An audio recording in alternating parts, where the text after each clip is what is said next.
towards banks, investment funds, crypto asset service providers, which is fairly recent, and investment firms.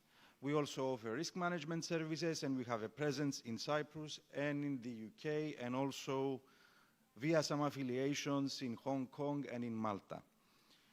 So, for those of you who were watching the news over the past few months, in September 2021, January 2021, there was the so-called episode of GameStop, whereby an army of retail investors gathered together in social media and decided to take actions on GameStop, the GameStop shares. GameStop, first of all, is a chain of stores that sells video games. Now, as the industry of video games has moved from selling physical copies like discs, DVDs, Blu-rays, etc., to digital distribution, the need for a physical presence, having a store somewhere, was somewhat diminished. So the stock market, i.e. the big boys in Wall Street, were treating GameStop as if it was a bankrupt company. The share in 2004 was trading for $50, and by 2019 it was trading for $5 a pop. So people on Wall Street Bets did, which is a group in Reddit, did the following. They did fundamental analysis on GameStop. So they looked at the financials, they looked at the company's position, and they said, yes, it may not be a Google or it may not be a Netflix, but there is still value there, and the market is underpricing it. So another thing they also discovered was that GameStop was shorted, as in there were a lot of short interests in the market. At one given point, according to the Securities and Exchanges Commission of the USA, GameStop was shorted 100%, i.e. all shares available were shorted.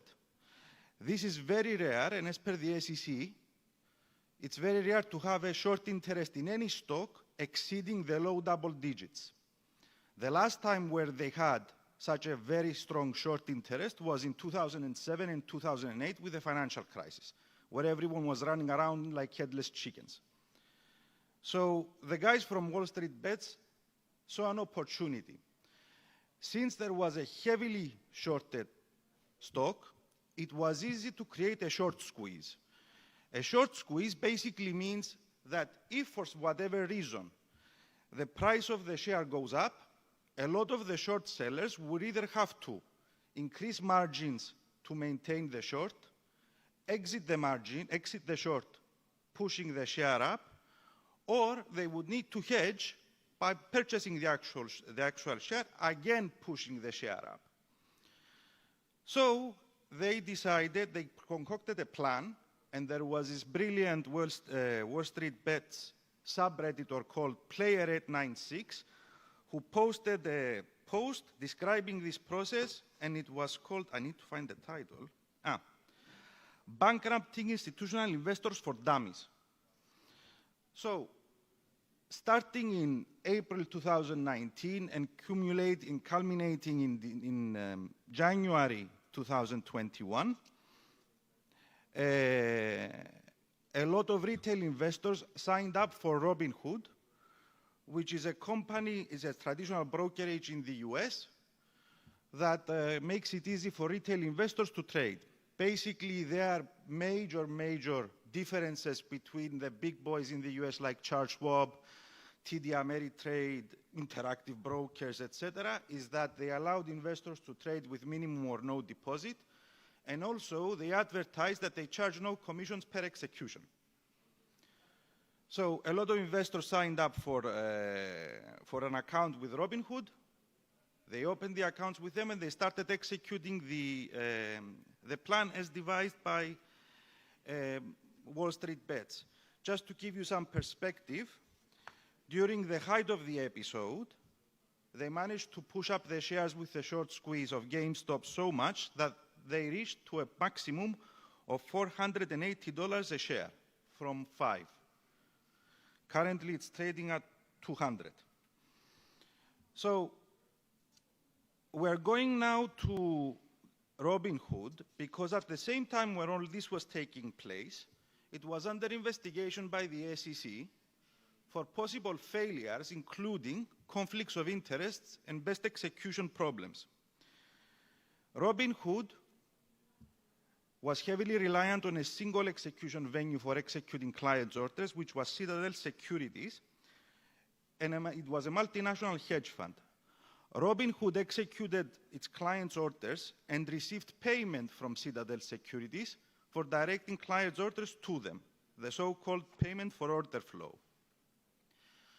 Now, this creates a bit of a conflict of interest because as an investment firm, and as you are well aware, for those of you who are investment firms, you are supposed to execute your clients' orders with the best possible, and obtain the best possible result for them.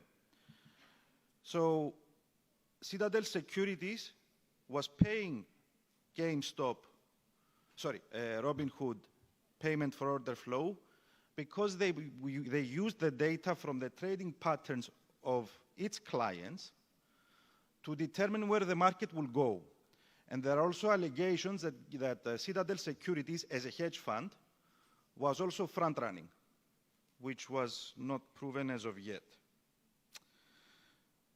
So, SEC was investigating Robinhood for its payment for order flow practices, and it discovered the following: that in monetary terms, for orders over 100 shares, if they were executed in a more traditional setup, i.e. without payment for order flow, and Robinhood would charge commissions, the customer would get such a price improvement that it would eclipse any costs that it would pay in commissions and fees for execution.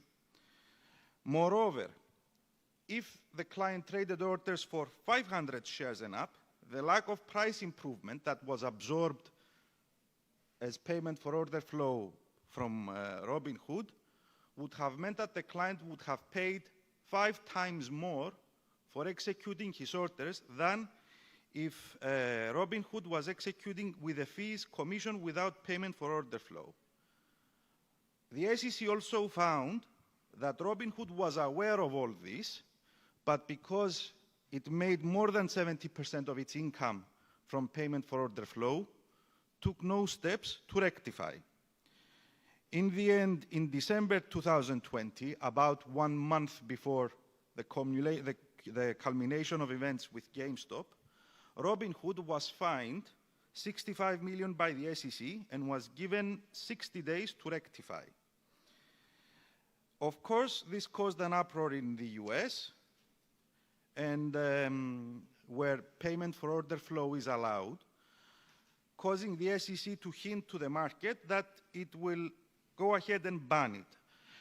There were calls by prominent financial industry regulators, such as the former head of the Federal Deposit and Insurance Guarantee Corporation, which is like we have in Europe, a deposit guarantee scheme for banks. But in the US, the FDIC also has resolution authorities. So if a bank is considered bankrupt by them, they can basically do what they did in Bank of Cyprus or Laiki, for those of us who remember. So Ms. Baer, who was the head of the FDIC, said it is not clear whether POFF, basically payment for order flow, reduces clients' costs or simply makes their costs less transparent. By allowing market makers to attract order flow with a lawful bribe, payment for order flow gives them every incentive to hide their true price that they are willing to trade, probably leading to poor executions for retail clients. Mrs. Baer also said that the person who basically pioneered the payment for order flow was none other than Ponzi scheme infamy person, Bernie Madoff, who argued in 1980s to the SEC that payment for order flow would increase competition for exchanges that were dominated by the NIC as at the time. Now, the US is slowly moving towards banning PFOF, and in Europe, with the advent of MiFID II, the situation is a bit more checkered. MiFID II has a stricter framework for both best execution and inducements, but there is room for interpretation. So I'm sure you're aware that in terms of best execution, you need to monitor ex ante, during, and ex post for the client's orders, and you need to provide on a consistent basis the best possible results for the clients, meaning best price and best commissions overall. Now, again from MiFID II, over-reliance on a single execution venue, like Robinhood did, while allowed, needs to be justified in terms of best execution, not in terms of payment for order flow. Payment for order flow in general under MiFID is categorized as an inducement, meaning a fee or a commission paid or received by the investment firm from a third party in relation to a service provided to a client. In order for a firm to accept an inducement or payment for order flow in our case, it needs to justify the inducement that it creates a higher level of service to the relevant client proportional to the level of inducement received. It does not directly benefit the recipient firm, its shareholders and employees without a tangible benefit to the retail client, and it is justified by the provision of an ongoing benefit to the relevant client in relation to an ongoing inducement. Moreover, even if you accept PFOF, and you can justify it under that framework, which is very vague at the moment, you still need to do a mountain of disclosures to the investor, including but not limited to telling him every 12 months how much PFOF the company has received from the execution venue in relation to his orders. Now, as I have said here, in Europe, it is a bit, this creates a bit of a room for maneuvering. So certain countries have not outright banned PFOF. Some countries have. Even before MiFID II, the FCA in 2014 banned it outright after it visited a number of investment firms, including a lot of CFD brokers, and it had identified that it was an unmitigated conflict of interest that could not be justified. Moreover, the FCA said that if they would justify PFOF in terms of superior execution, that argument did not hold any water, because if they offered superior best execution, then the companies, the brokers, would be naturally drawn towards them, because that would allow them to meet their overarching requirement for best execution. Following the episode with PFOF, there was also an uproar in the European Parliament. And in October 2021, sorry, 2021, yeah. Thought I skipped a century. But anyway, there was a question to the European Commission's Financial Commissioner from members of the Financial Committee of the EU Parliament to express, to get the Commission's views on the issue of PFOF. So the Commissioner wrote back to the Euro MP saying that PFOF may lead to retail orders not being executed in terms more favorable to the client, but instead in terms most profitable to brokers. 3 weeks ago, there was an article in Bloomberg, without providing any links or references, so it's taken with a grain of salt, that the European Commission, in its review of MiFID II, intends to insert specifically for PFOF that it will be banned. Moreover, ESMA, in October 2021, issued a call for evidence on the European Commission's mandate on certain aspects relating to retail investor protection. That call for evidence is still open, and anyone who is interested can still submit any views up until 2nd of January 2022. And in that call for evidence, they ask anyone who is interested to provide evidence on how PFOF schemes work, what are the benefits and what are the drawbacks, and if they can also provide evidence, tangible evidence, not just express views.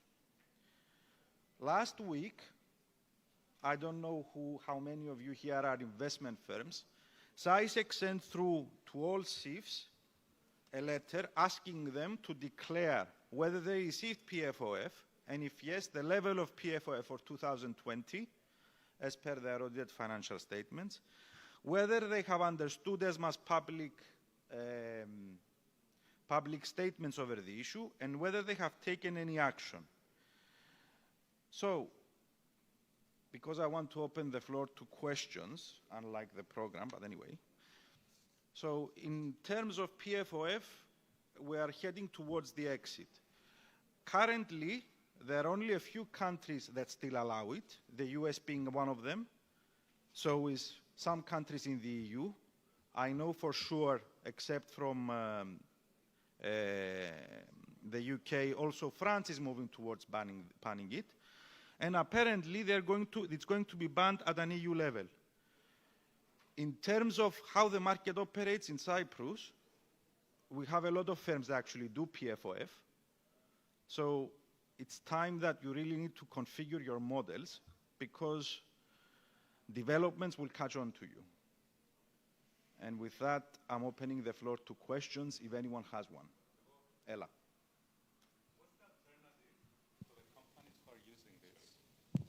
What's the alternative for companies using this?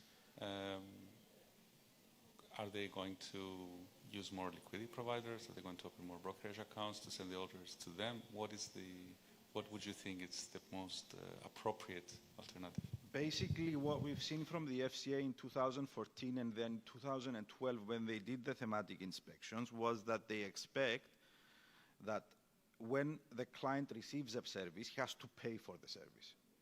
So that means a commission charged by the broker to the client, and in turn, the liquidity provider or the execution broker will charge the broker a fee for execution. That would be the logical flow. Now, as I said, in a lot of countries, it's banned. In a lot of countries. Some countries in Europe, including Cyprus and the US, stand alone.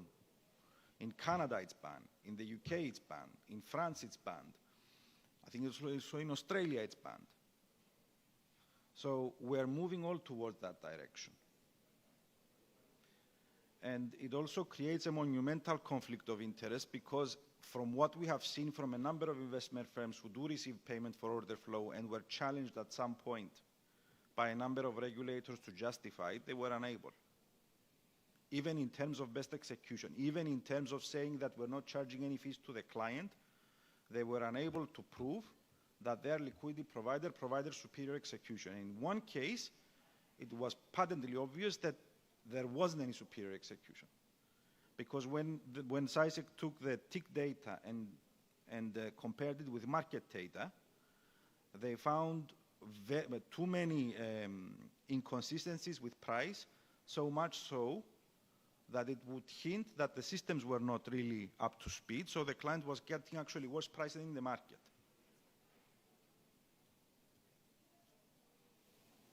Unhappy, isn't it?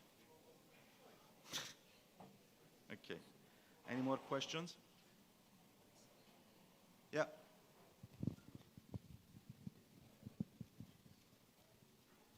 Thank you. Yeah, just coming back on the first question, the alternative is usually just to execute on the main market, because the main issue with providers is that they either get a payment when they execute on a secondary venue, or they get a lower fee. So they should just, be forced to execute and follow best execution on different venues from the main one, when they can actually execute at a better pricing.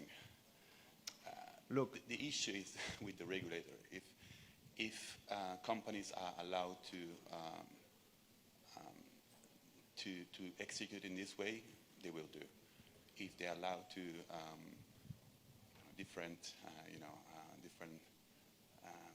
if they're allowed to offer 200 times leverage on a highly volatile product, they will do. To retail clients, they will do. So I think the regulator should catch up a little bit on this, and as you mentioned, as you suggested, force with the heavy-end, providers to Okay. act in the client best interests. In terms of, okay, since we're discussing leverage products, in terms of leverage products, okay, I'm not going to discuss CFDs at the moment, although it is an issue we're going to touch on later. I mean, it's what the market in Cyprus mostly does. But in terms of how you get your payments, as I said, we're just discussing about one specific instance where we have payment for order flow, right? So basically for that, what happens in that payment for order flow? The more volume you direct to that execution venue, the more payment you get, okay? So there is an incentive, as you can appreciate. If I do something and I receive more money for it, there is an incentive for me as a broker to push as much order flow towards that venue to get more money, which is what Robinhood did, and it failed its best execution requirement because it put profits above its fiduciary obligations. But there might be cases where you will receive some form of payment from your execution party, which will not be considered payment for order flow. I've seen some brokers, I've seen some brokers receiving a flat fee from their liquidity provider because of common interests or maybe common ownership, which it was flat throughout, even if the flow was 1 million or 0. So, as you can appreciate in that case, since I don't have the incentive to push more or to push more flow to get more money, you wouldn't really call it payment for order flow. You would call it something else. So there are ways to structure payments to mitigate the conflicts of interest. But the specific payment for order flow, it's going to be very difficult. For leverage products, again, there is a sort of, in most cases, when we are referring to leverage products excluding exchange rate derivatives, in most cases you have a small investment firm situated somewhere either in Cyprus or abroad, and they have a liquidity provider, so to speak, situated in Vanuatu, okay? With 0 capital requirements, with 0 regulatory capital, with 0 checks and balances, etc. And people usually divert flow to them, even with or without order flow. And because there is a secrecy regime in those cases, you have the same people behind the broker also standing behind the market maker in Vanuatu, and that is also a conflict of interest. Unfortunately or fortunately, depending on where you want to look at it, from where you want to look at it, Cyprus cannot really go to Vanuatu and tell them, give me your registry to find out who is a UBO. So there are creative ways, and I can't believe I just said it. Other questions?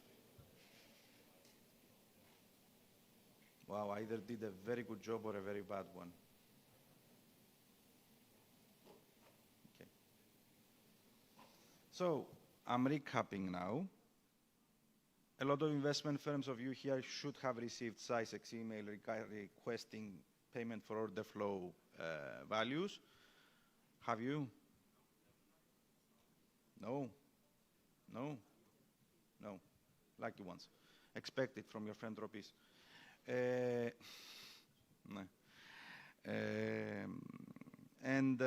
Basically all that evidence will be moving to ESMA for them to make a decision for payment for order flow, and that will go to the European Commission possibly for outright ban in MiFID II. Okay?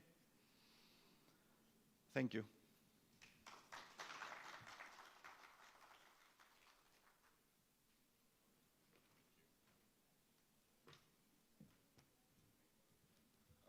Our second speaker today is Mr. Victor Zachariadis, Executive Director of Pepperstone EU. And the topic is Pepperstone Keynote Sessions. Victor?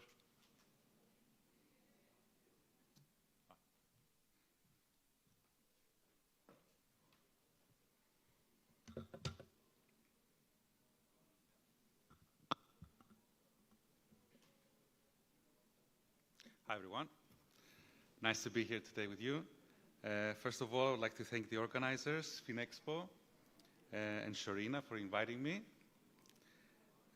We have seen some very interesting speeches over the last few days and very nice panel discussions, namely, to name a few, about the Cyprus as a tech hub, about the risk of the Forex and crypto traders, about Cyprus as an HR sector for the Forex industry, and crypto business and Forex brokers. I would like to thank the audience for being here today, and it's a really honor to be with you today. So I realize that the most memorable speeches are the ones that are kept short. So I will try to follow this rule and not to take too much of your time. The points that I will cover today are the following. I will discuss about Pepperstone, about our company and our story in Cyprus and our future plans, what sets us apart, what we stand for, and why I think this is a great place to work. To those of you who don't know our company, Pepperstone is one of the largest MT4 brokers. We process an average of $9 billion a day for more than 110,000 retail trading accounts. We provide our traders around the world with superior technology, low-cost spreads, and a genuine commitment to help them master the trade. So, when did it all start? Pepperstone started in Australia 11 years ago, and today we have offices in Melbourne, which is our headquarters, London, Dubai, Kenya, Germany, Bahamas, and of course Cyprus. Each of the licenses is focused on a different region. So what is our story in Cyprus? In Cyprus, we came here about 2.5 years ago. At first, this was just a plan, just a good place to set up due to Brexit. At the time, we needed a new home for the European business, and we believed that Cyprus would be the ideal place to do so. We started off small, just with a few people, with a small team, and step by step we've been growing. And today, 2 years later, we have a team of 50 people in all departments. Namely, we have customer support, we have onboarding, we have compliance, we have operations, we have marketing, partners, and IT team.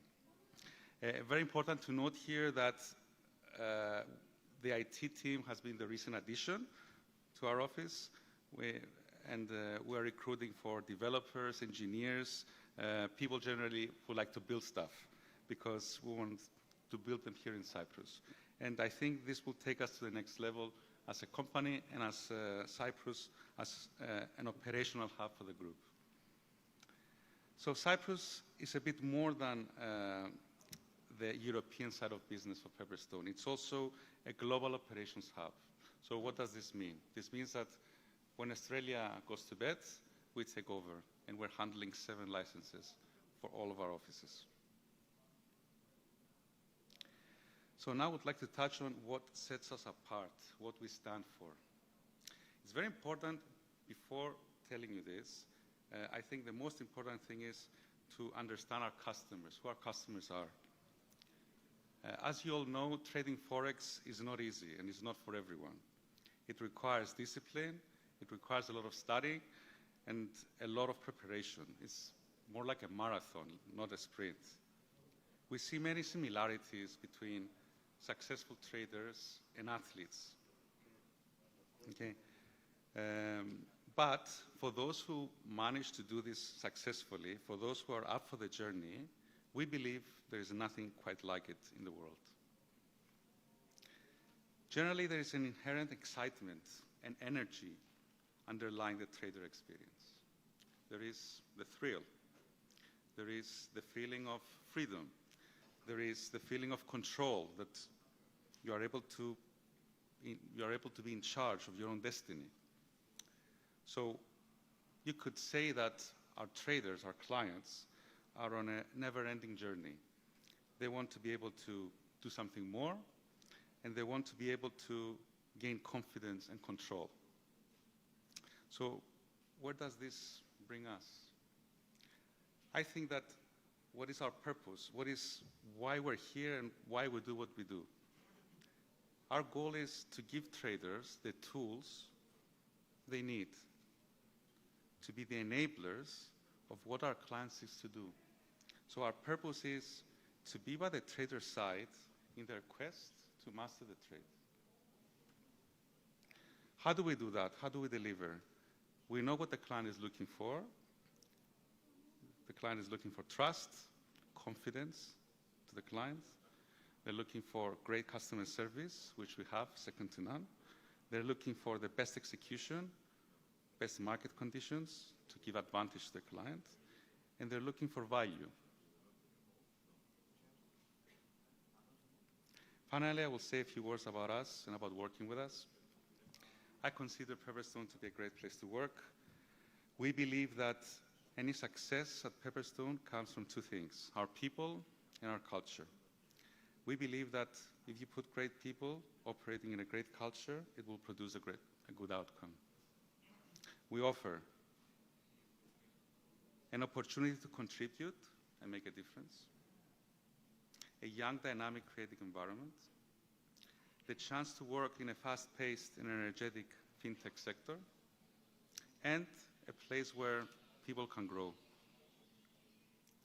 What do we expect, though? We expect from you, from those working with us, to live our values and join our purpose, embrace the challenges and be ready to act, be open to new ideas, and finally, aim to do things the right way. So, thank you for listening. Thank you for having me here. It's been a pleasure. Have a good day.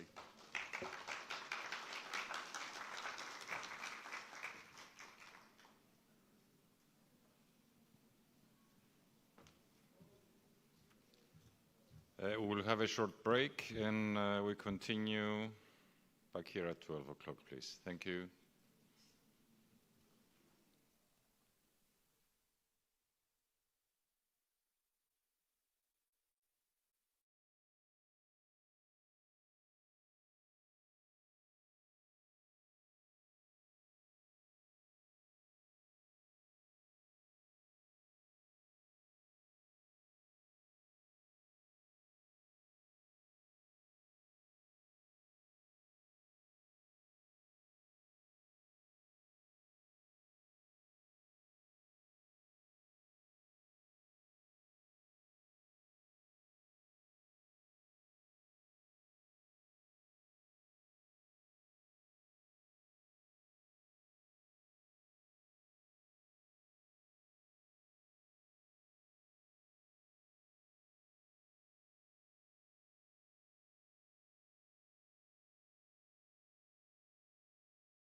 Neofidou, Managing Director of CX Financial Limited, and our panelists, Elena Krudova,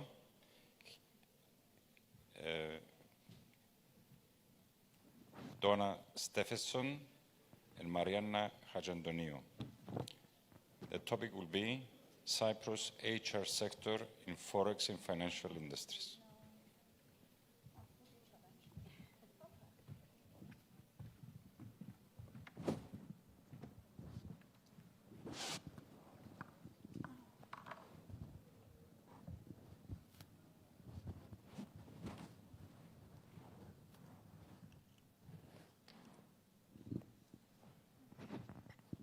Hello? Yeah. Okay, ladies and gentlemen, welcome to the speaker hall. Well, we'll be talking today for a very interesting topic about the HR sector in Cyprus, especially the financial services, the Forex industry. Cyprus has built its reputation as a global hub in financial services, and it has established a growing Forex industry here. But the human factor, which is the driving force, has certain issues, and this is what we'll be discussing today. With the ladies, we'll be discussing about the challenges in talent acquisition and retention. As already mentioned, my name is Xenia Neofidou, and I will be moderating this panel.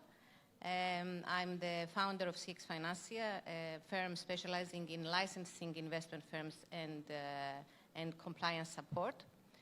And now I'm going to give to every one of you a moment to introduce yourselves and tell us a bit what you do. I'm sure the audience would like to know. So I will start with Donna, and then we go with... Good afternoon, everyone. My name is Donna Stevenson. I am representing the recruitment sector in Cyprus with my company Emerald Zebra, which is specialized in hiring to the finance and technology sectors in Cyprus. Okay, good afternoon. My name is Marianna Hajandoniou. I'm a Group HR Director of Parimatch Tech. Quite interesting field because although it's related to betting, obviously it's not. We're more on technology sector. So looking forward for our discussion. My name is Elena. I'm head of HR and Exness, and originally I'm Russian. I'm here for almost 4 years in Cyprus, where I'm located with my family. And the Exness is very known for our plans and our activities, foreign talents from other countries and other companies. And as usual, it starts from the climate. Sea, sun, good life balance, which will be supported by the climate, is one element which is usually used, and we take it as given. But from another perspective, the companies should create more opportunities for these people, for opportunities for the families if they relocate candidates from abroad.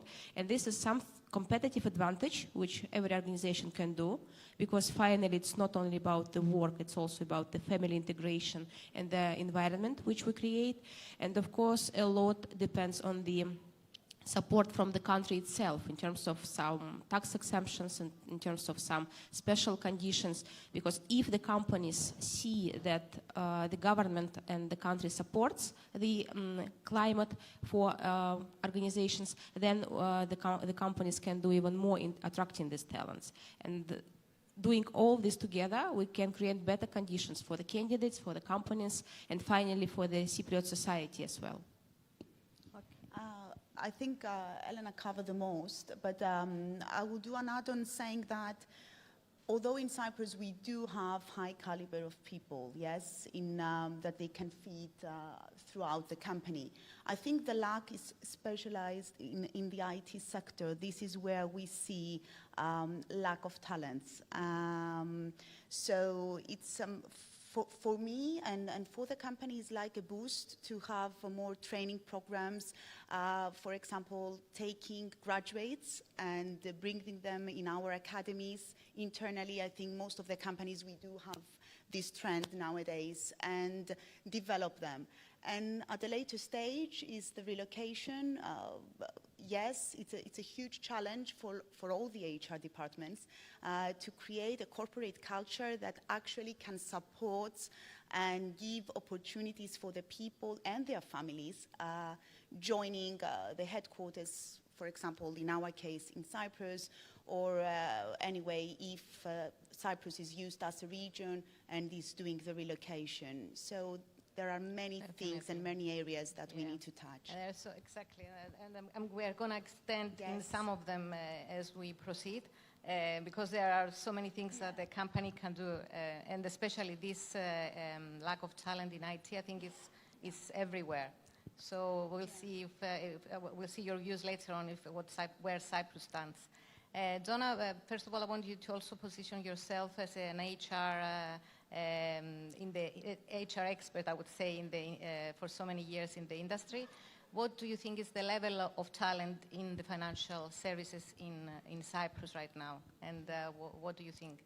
Right. Okay. So I have been living in Cyprus for 18 years. I'm originally from the UK, and certainly over, let's say, the last 20 years, I recall the first Forex companies coming into Cyprus and looking for talent. And back then, there was definitely a shortage of the disciplines that one was recruiting back then. So if you look at, let's say, regulatory and the compliance controls that have been put in place by CISEC over the years and strengthened over the years, that created in those early days demands for compliance and regulatory personnel. And going back to that time, the demand was huge for compliance and regulatory personnel, but the supply was very limited. So what happens is you have this evolution from the local talent pool. Specific example using compliance and regulatory sector is that lawyers, and there are an abundance of lawyers in Cyprus, that talent pool then progressed into specializing in compliance and regulatory type roles. And we're able then to enter these new and upcoming organizations under that Forex FinTech banner. So I think, if we look at that example today, it's not so difficult to hire compliance and regulatory people.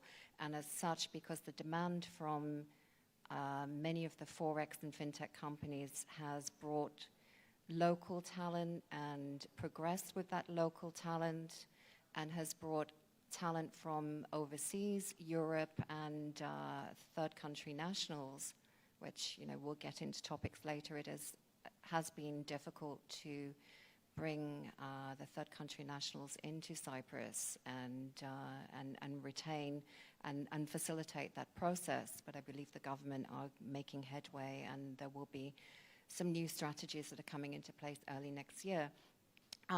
So going back to, say, the demand on talent and how things have progressed, I think that the challenges are definitely there. We're looking at tech. Tech is hugely challenging right now for bringing people from both locally and externally into Cyprus. But I believe that we will get there. I think that there's an amazing talent pool locally. And with the government support and the support of the local companies, we can definitely attract what we need to have here. And then, of course, as we evolve, there will be other challenges that progress and other demands on talent for those organizations. So from just to recap on what you said, that we started with the lack of compliance and all of that.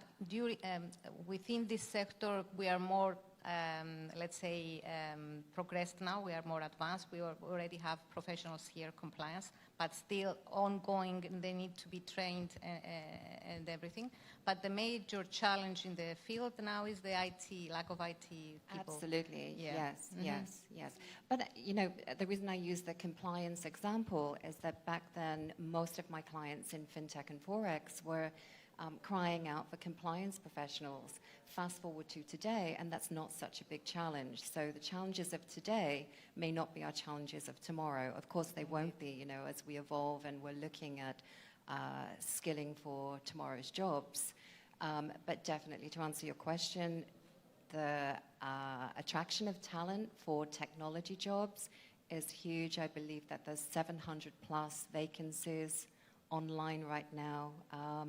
And then, there's the difficulties of attracting, retaining talent, and competing for the talent, because as more and more companies come into Cyprus and set up their operations, it becomes more of a competitive playing field for the talent pool. Mariana, I'm going to ask you your experience now, being in the HR person of a multinational company, and I'm sure you have a diversity of staff with Yes, we different do. skills and different mentalities. Yeah. So would you like to tell us a bit about your challenges you Yeah, face? I think it's the challenges of the whole HR department, not just personal. I think what mattered the most is, okay, we did the first wave and we relocated, let's say, a big bunch of people. And then we started employing people from all over the world, okay, focusing more in Europe and CIS countries, but then a mixture of Cypriots as well. So the challenges, it was to actually make these people to want to work together, yeah, and be productive and want to come to the office, be part of the team, and do the execution of the work. So the focus was clear for us. It was only one way to become employer of choice, giving to the people benefits, focusing on their well-being. It's a subject that I think both Elena and I, we are focusing a lot. And then try to take bits and pieces from all the cultures and combining that under one umbrella, and do and perform, use policies, use procedures, but again, taking the needs from the people in order to elaborate and use. So being an employer these days is a big challenge, and I'm It's a sure huge also one. Elena can add of that it's not only to attract people, but also to retain them. And what is your strategy for attracting people, and most of all, how do you retain them? Yeah, it's a very good question, because whoever you attract, you have to create the conditions where the person can feel confident and happy and engaged and rewarded by the company. And it's very hard to answer in 5 minutes or even in 50 minutes. Therefore, to sum up, most likely we need to focus on both sides, on professional side and personal side. Professionally, companies can create a lot of conditions to develop people, to provide them opportunities for growth, career opportunities, and also to ensure that they can perform at their best level. Because nobody wants to be an underperformer in the company. Nobody wants to know that they are not up to the standard, and the companies can help them to meet the standards and exceed the standards. And the personal perspective is like the most what I like is when the companies are doing a lot to create their conditions for the well-being of the families, because when we are talking about our job, it's 8 to 10 hours per day. It's even more than we spend with our families. Therefore, we have to find a way how to combine the activities for employees, their families, their kids. And if we do that, then there is no balance between work and life. There is integration of work and life. And I believe that if the companies think more and do more in terms of full integration of the employees and their families into work process, everyone will benefit from that.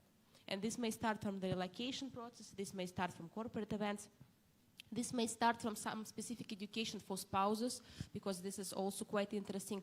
This may be about integrating the kids into the industry or into some specific knowledge. For example, recently in Nexness we launched math classes for the kids. So we have a professional math teacher who is doing education for our kids, because we believe that we can instill some skills from like early ages. And my kid, who is 8 years old, she's attending these classes. And this is something which company can do extraordinary, but this shows care of the business for our real values, which are usually more connected with families, with our society, with our personal hobbies or personal activities. And this is, I think, the new route and the new silver bullet to retain the talents. And the new trend is the new trend. Yeah. And especially here, I want to ask you, because it's a challenge, and one of the biggest challenges that we faced the last year was the COVID. And I mean, how did you handle this challenge about, keeping employees healthy, remaining at work, being motivated to work? What do you think of this challenge, and how did you handle it? We're lucky here in Cyprus because the country is open, but some of our offices are still closed and people cannot get out of their houses for almost 1.5 years. And we see the consequences of such situation. And we have more requests for some mental health counseling or some support from the company, or we have some requests for sabbatical from the employees. And it's really complicated, because you cannot solve the problem of the world with some HR policies and practices. You may only help people to heal in these circumstances, because no extrovert person can stand 1.5 years at home.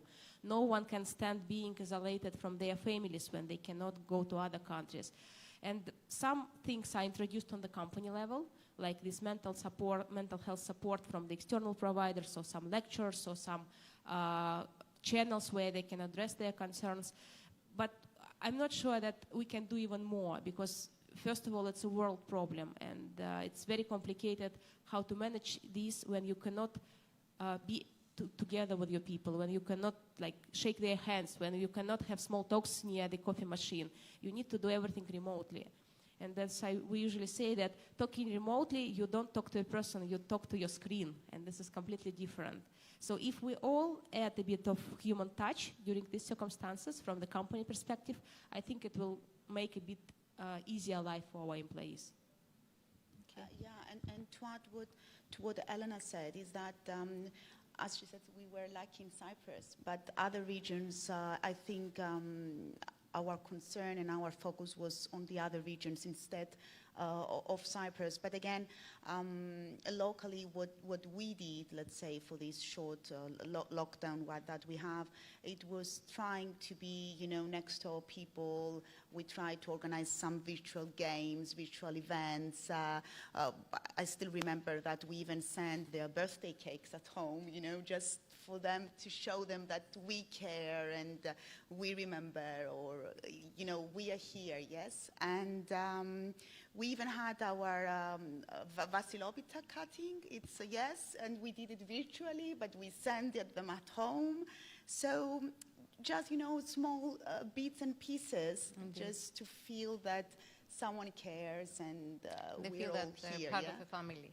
Yes, that's the important yes. thing of not feel only employee, but Exactly. feel part of the Yes. team, and you're with them, and Yes. and you care, and that was more even stronger during the pandemic. Donna, do you want to add on this, or before we move to the next topic? My team's working remotely, Okay. so we're not office-based, although my previous company was office-based. So I can't really comment on the differences, only that we're very happy to be working remotely, ecstatic actually. But it's also very important that we meet regularly face-to-face. My team's based in Cyprus, so that's very easy to do. So we're meeting for lunches, where every Tuesday we have our online meetings, and we have upcoming Christmas lunch, and trying to meet at least twice a month on a Friday. Not specifically to catch up on work-related tasks and issues, but just to just to feel part of the team and feel human again. And so it's very nice. And also there's a nice climate to do that here. We usually head over to Colours Cafe at the Four Seasons. We have some breakfasts, nice juices. And so that's nice. And I think moving forward from my side, so a lot of the tasks that myself and my team are dealing with on a day-to-day is interviewing candidates. And I would say that whilst nothing can replace the face-to-face, in-person meeting, being able to meet candidates online and having this easily facilitated through Teams or Zoom or whatever means that we can actually complete more of those tasks than we ever did before. Why? Because other candidates are working from home, so it's easy for them to, say, during their lunch break or before they start work or during their coffee break, to go online for half an hour, meet with a recruiter, discuss their career, discuss their aspirations, and, you know, for us to also satisfy that a good and thorough screening has been done.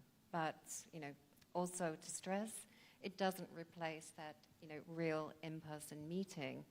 However, in our business, it has really facilitated the issue in that we can screen more candidates in a shorter space of time and wherever in the world. Screen them in the shorter space of time.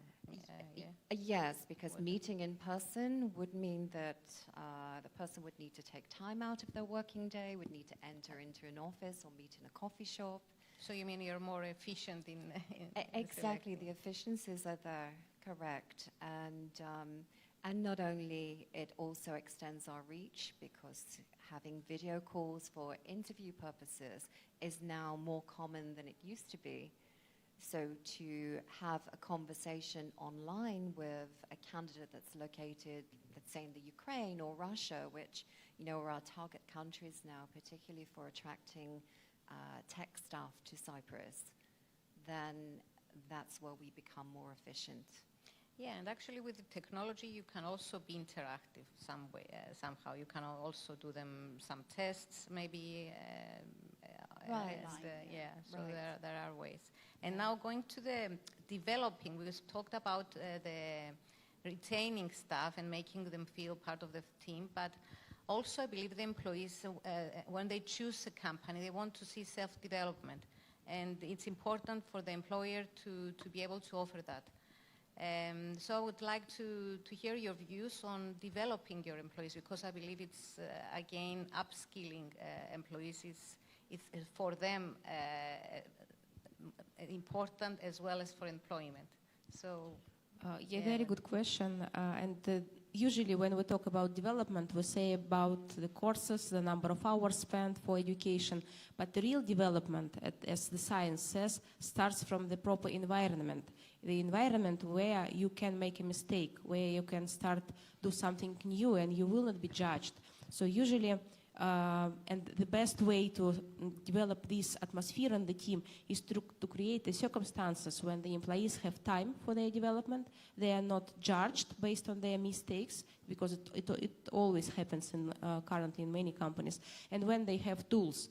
But the many companies start from the tools. They provide online learning platforms, they pay for education, but they do not create this environment where people can make mistakes, where they can discuss these mistakes with their supervisor or their manager, and then they can get the experience.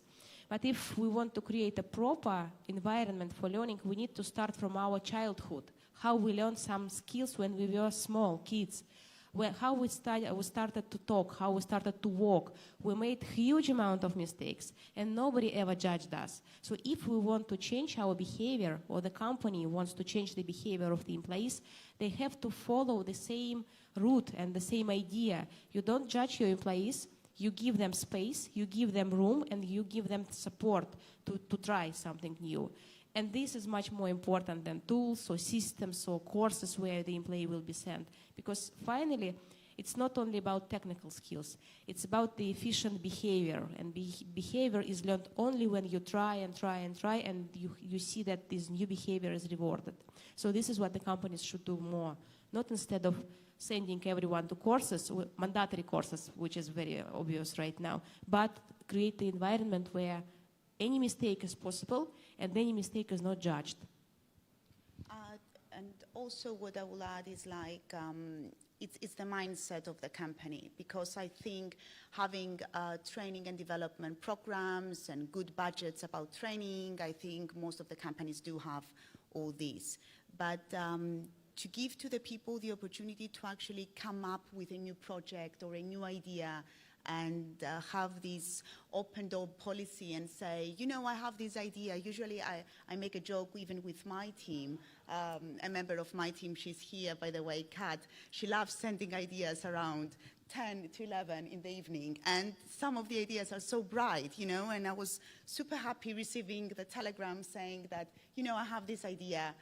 Let's see how we can implement. I mean, this is the training and the actual development and the career path of the people. Now, okay, of course, we all have the training budgets, as I said before, but give them the chance to actually try their own ideas and bringing on their own projects. I think that's the main thing nowadays.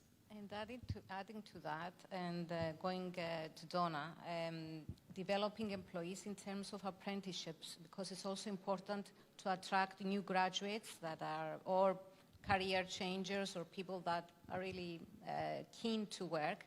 You mentioned before to me as well, Donna, that the idea of apprenticeships, that the company offers this as a solution. So yeah, tell us your this views. this is something and a topic that is huge, and it's something that I'm very passionate about. And I think that you know, if we look at the traditional university route, it's always going to be a route to debt, and it's not easy for students today to go and study overseas, obtain their degree, manage their living expenses, etc., and then, you know, go back to their home country or wherever it is that they're working, and then enter the workforce. And I think that there needs to be more alternatives, absolutely. And I think that if we look at the challenges that we faced in Cyprus with the talent pool, and we look at the graduates, and I had some stats recently that show that the Cypriots that are graduating are actually over-educated at 15%, where the average for the EU is something like 13%. So what then is happening is that these graduates are returning to Cyprus, taking up employment, but perhaps not entering into the fields of which, you know, matches with their studies or their aspirations. And I think that, you know, there are many barriers for entering the workforce, and an apprenticeship scheme that could be supported both with the private sector and the government to enable subsidies, so that the employer has subsidies to be able to bring in either a graduate or a non-graduate, could be a college leaver, into the workforce, providing mentors. And okay, mentors require time, dedication, but I don't think I've spoken to any professional who doesn't want to give back, that can find the time. You know, it's just an issue of time and availability. And I think that if organizations can actually switch their priorities and look at mentorship within the organization, and look at then accepting not just graduates, but college leavers, for example, or even individuals that want to change their career into such programs, then I think that that's, you know, certainly one way. It's not the only way, and it's not, you know, the big solution here, but it's a way to develop a talent pool and develop them with the skills of today, or the skills that are necessary for tomorrow. Coding, for example. If we can bring in computer science graduates that have little to no work experience, or school leavers that are very, you know, that way inclined, and they want to pursue careers in coding, software development, then can we have subsidies to support those individuals that are coming from the government Can we have partnerships with colleges, schools, universities, so that what we end up having is we have graduates, we have college leavers, we have people that are looking to change their career direction, all employed within the same departments. And then it's a matter of progressing and excelling based on attitude, based on talent, and based on the coaching that can be provided internally, a sort of way to get skilled through education and on-the-job training. Indeed. And speaking of new graduates, Mariana, you mentioned before about the millennials. And tell us your views about employing these millennial kids, especially in the fintech industry as well. I think it's my personal challenge, you know, working with millennials. Obviously, I'm not. You know, it's like changing the whole mindset, because they're like super energetic guys and ladies, entering the industry, entering the employment, let's say. And you need to focus not only on the salaries anymore, yeah? It's like you need to give them a lot more, like benefits, the work environment, the well-being. You need to take care of a lot of things. But what I give as an advice to the millennials that they are entering or finding employers is like, try to learn about the company, you know. During the interviews, usually I ask, do you have any questions? Like, do you want to ask something? And they're so like, no, I'm okay. No, ask. Where are you coming? Yeah, exactly. Do you like us? You know, can you get what you want? I mean, I love people asking questions in interviews, because this is the way that they can, you know, learn about our cultures and choose us, you know, exactly, instead of any other employers. So, yeah, this is an advice, you know, ask questions to the HR. We love questions. But the challenge of the millennials is that they have a different mentality, or what's... They have the mentality, I think they are so energetic. They are want more to IT-oriented. Yes, and they want to do things fast, yeah, like very, very fast, very, very quickly.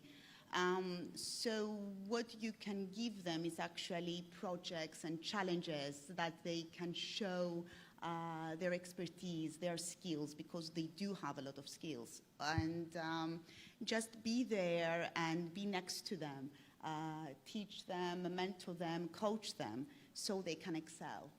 Mm-hmm. So, yeah. Elena, what's your experience? You also have millennials in the company as well? Yeah, we have many young people, and I would not say that the work with them is harder than with any other people, because if you set up the clear task or clear project or clear challenge, and if you explain what you expect from the person and you give the support, everyone can be successful. I agree that they're a bit different than our generation, and our kids will be significantly different than we are, that's obvious. But at the same time, I believe that every person wants to be successful, and every person wants to have the route how to be successful. And if the company sets up this route, explains this route, and adjusts it to the different type of personalities, then it does not matter if you're working with millennials or with more mature and senior generation, because finally we all want to be happy, we all want to be acknowledged, and the companies just need to use a bit different tools to help us to be successful, to help us to be rewarded, depending on our own personalities. But one thing which I think is completely different to my generation is that current young people are very sociable. They are very communicative. They can easily set up any contact with anyone. I think myself and my generation, we never were so friendly to everyone, to be honest. Yeah. Okay, indeed, and they are energetic, as you said. And you know, I think just to add as well, sorry, Mariana, that I think certainly what I have seen is that this generation require purpose, so it's not just about any job or getting a job, and okay, not all do their research so that they can come up with questions, but those that do, you know, they're actually looking at the company, they're looking at the culture, they're asking around. Reputation is, you know, 100% something that they will investigate, especially in a small market that Cyprus is. But, you know, truly seeing that a company operates to a purpose and a positive purpose. I think that's important to that generation.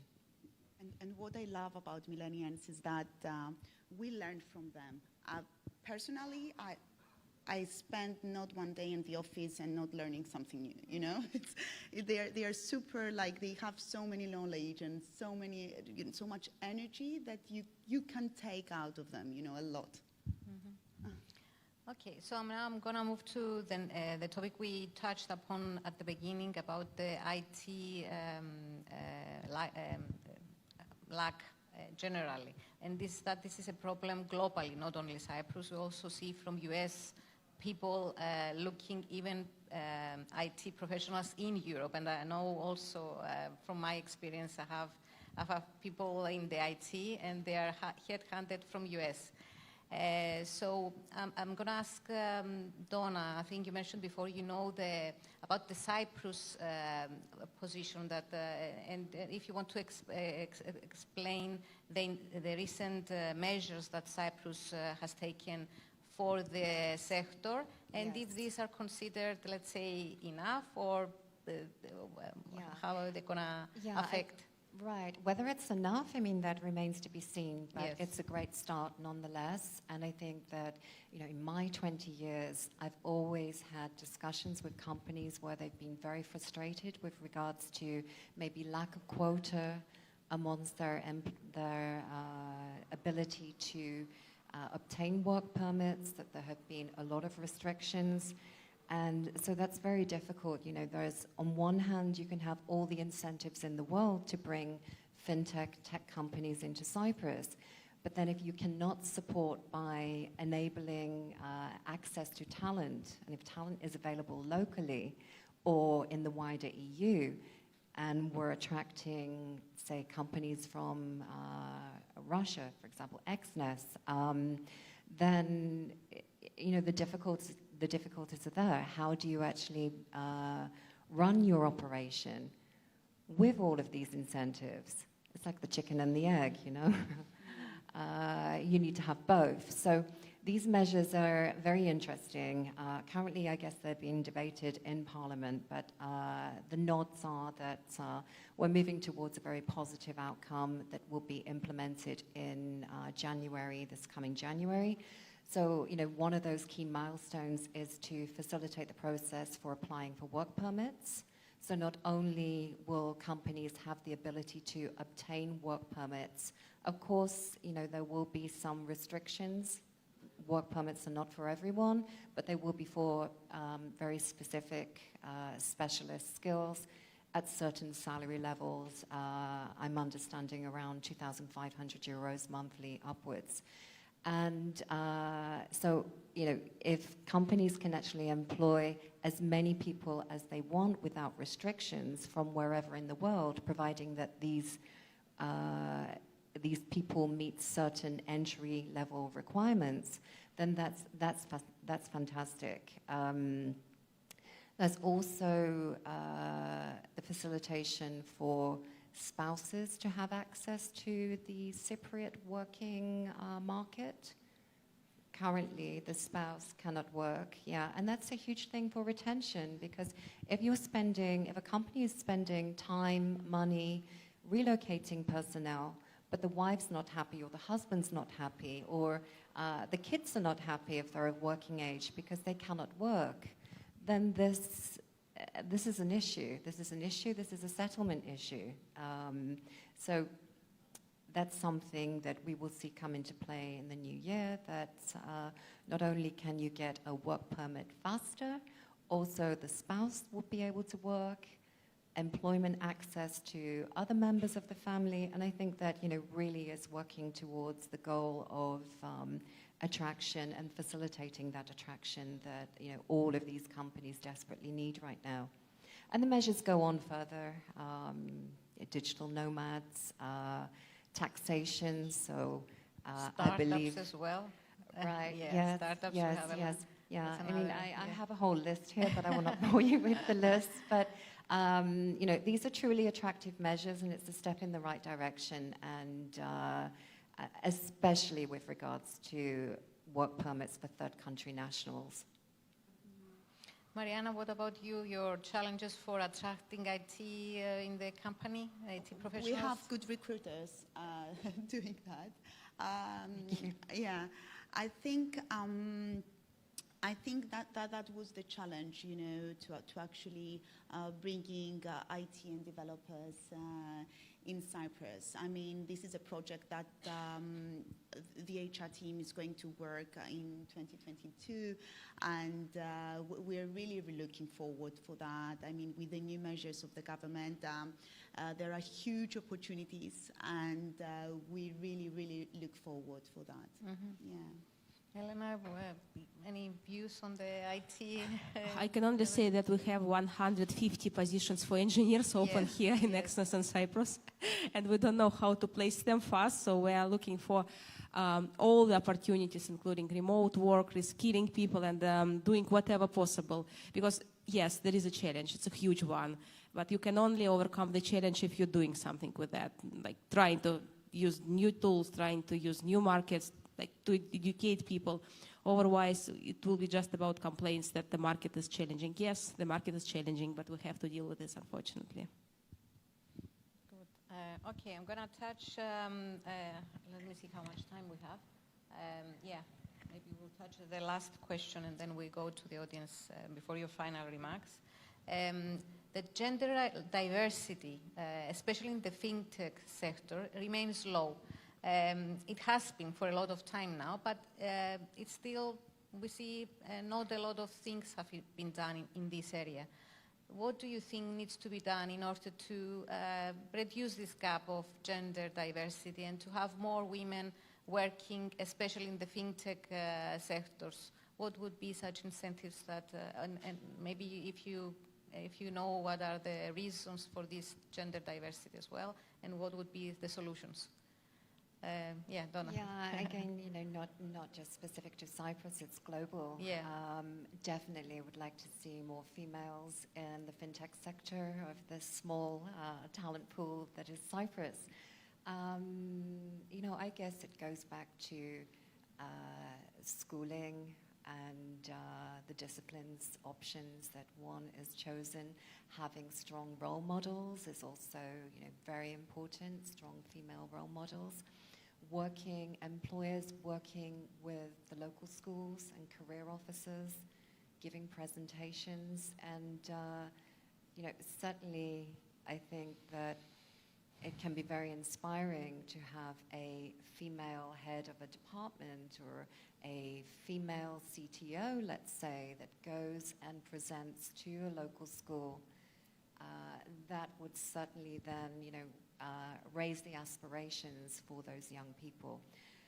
But, you know, it's not just an issue in Cyprus, it's globally, and we can hope that as we move forward into the future that females will be more representative, not just in managerial roles within the fintech, also within the board, as founders, entrepreneurs, etc., etc.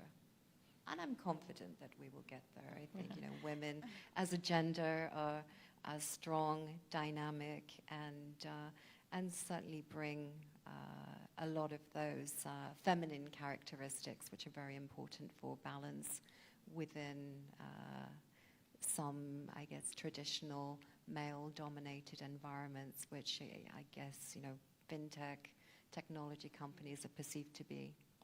And also, women, as you mentioned, as the way they are brought up, maybe they don't. I mean, there is also a gap in the pay of between women and men sometimes. So usually women don't speak up as men or demand, let's say. So this is something that needs to be cultivated as they grow and as they in their career. So I think that is also one aspect that they should be more demanding in their positions and to be equal as well with the male candidates, let's say. This is one thing. I think it's two ways. I think that, you know, it's important for the organization to not have the disparities there. And from a reputational damage limitation as well, it's probably a good... and also to give opportunities and to women to be on the board as well. That's of course. That's the thing. Yes, yes. These are also important because I'm sure in an organization there are a lot of competent women. So it's... yeah, absolutely. It's opportunity and also the ability to speak up and be aware that those opportunities are available regardless of gender, diversity, race, etc., age, whatever, yeah.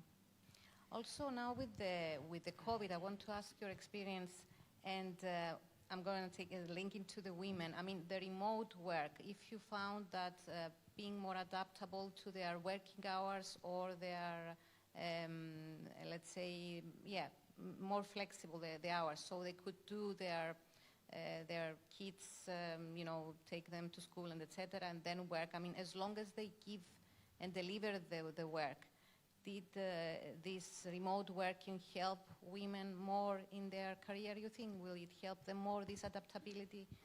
I think it helped both, like men and women. It's important. We do have flexible working hours, of course, but I think, you know, giving them the choice, it's all about the choice. You give them the choice to plan their day, and they know what work they need to perform and execute. So always, you know, my advice to the managers and to the supervisors is like to trust their teams, you know, trust their team members. And it's all about trust. It's all about trust. It's not about flexible working hours or policies of work from home or whatever. Yes, we do have this in place, and it's lovely to see them and read them, but it's not that. It's not that. I think it's deeper, and it's all about micromanagement. It's all about who you trust and who you don't trust. And for women, I know that, talking from my experience, I was looking forward to go to the office. I was doing sticky notes everywhere. I was doing cross lines in the dining area, not for them to come and be in front of the Zoom and say hi to everybody. So yeah, for me it was like, let's go back to the office, you know. But yeah, it works. For some ladies, yeah, it works. Indeed. And Elena, regarding this flexibility or the trust, what I wanted to say, the trust of employees, how do you gain the trust of employees and vice versa? I mean, when you employ people, you give them, you know, you trust them. So then it's up to you as an employer to be trustful, and vice versa, though. So I mean, I don't know if you have some views to add on that. Yeah, it's quite complicated topic about the trust, and it's always in all the business magazines explained, discussed, and etc. By default, we expect that when we hire a person, we trust him or her. But then there is a contradiction, which is called prove yourself, and we will give you what you deserve, which is again comes against the trust which should be established from the beginning. I believe that trust is deserved, is earned, and trust appears in the companies when the manager shows something and do something towards the employee, something positive in the way when the employee needs it, in some difficult circumstances, in some conflict, in some problems, when the manager do something really and shows that he or she trusts the person and he or she will support the person. Because words means nothing if they are not supported by the real actions. And the same from the employee. The employee say, okay, trust me, I will do this task in the best way. And if the employee does the task in the best way, then the relationships are good. But what happened when the employee promises you to something, but then not deliver? Whose fault is that? The one who gave too much trust to the person, or the one who betrayed the trust? Therefore, I believe that relationships, first of all, take some time. It's not what is given by default. And second, we all have to prove our trust towards each other. Me, as a manager, I have to prove this to my line manager, that I can deliver what I promise. I have to prove this to my team members, saying that I trust you in these circumstances if you deliver as well. Otherwise, it's like, this trust circle when we trust each other, but nothing happens. That's why it's a bit more complicated than declare something or discuss something. It should be based on the real actions. When you show that you are trustworthy and other people can rely on you, they can say that, yes, I will go with this person everywhere, in dark forests if needed, because I trust this person. And this all should be based on the real actions, real activities, deliverables, which should be in place. Okay, thank you. So I'm going to open the floor now if anyone wants from our audience to ask some questions regarding HR. Anyone from the audience? I think, yeah? Yes, the lady there.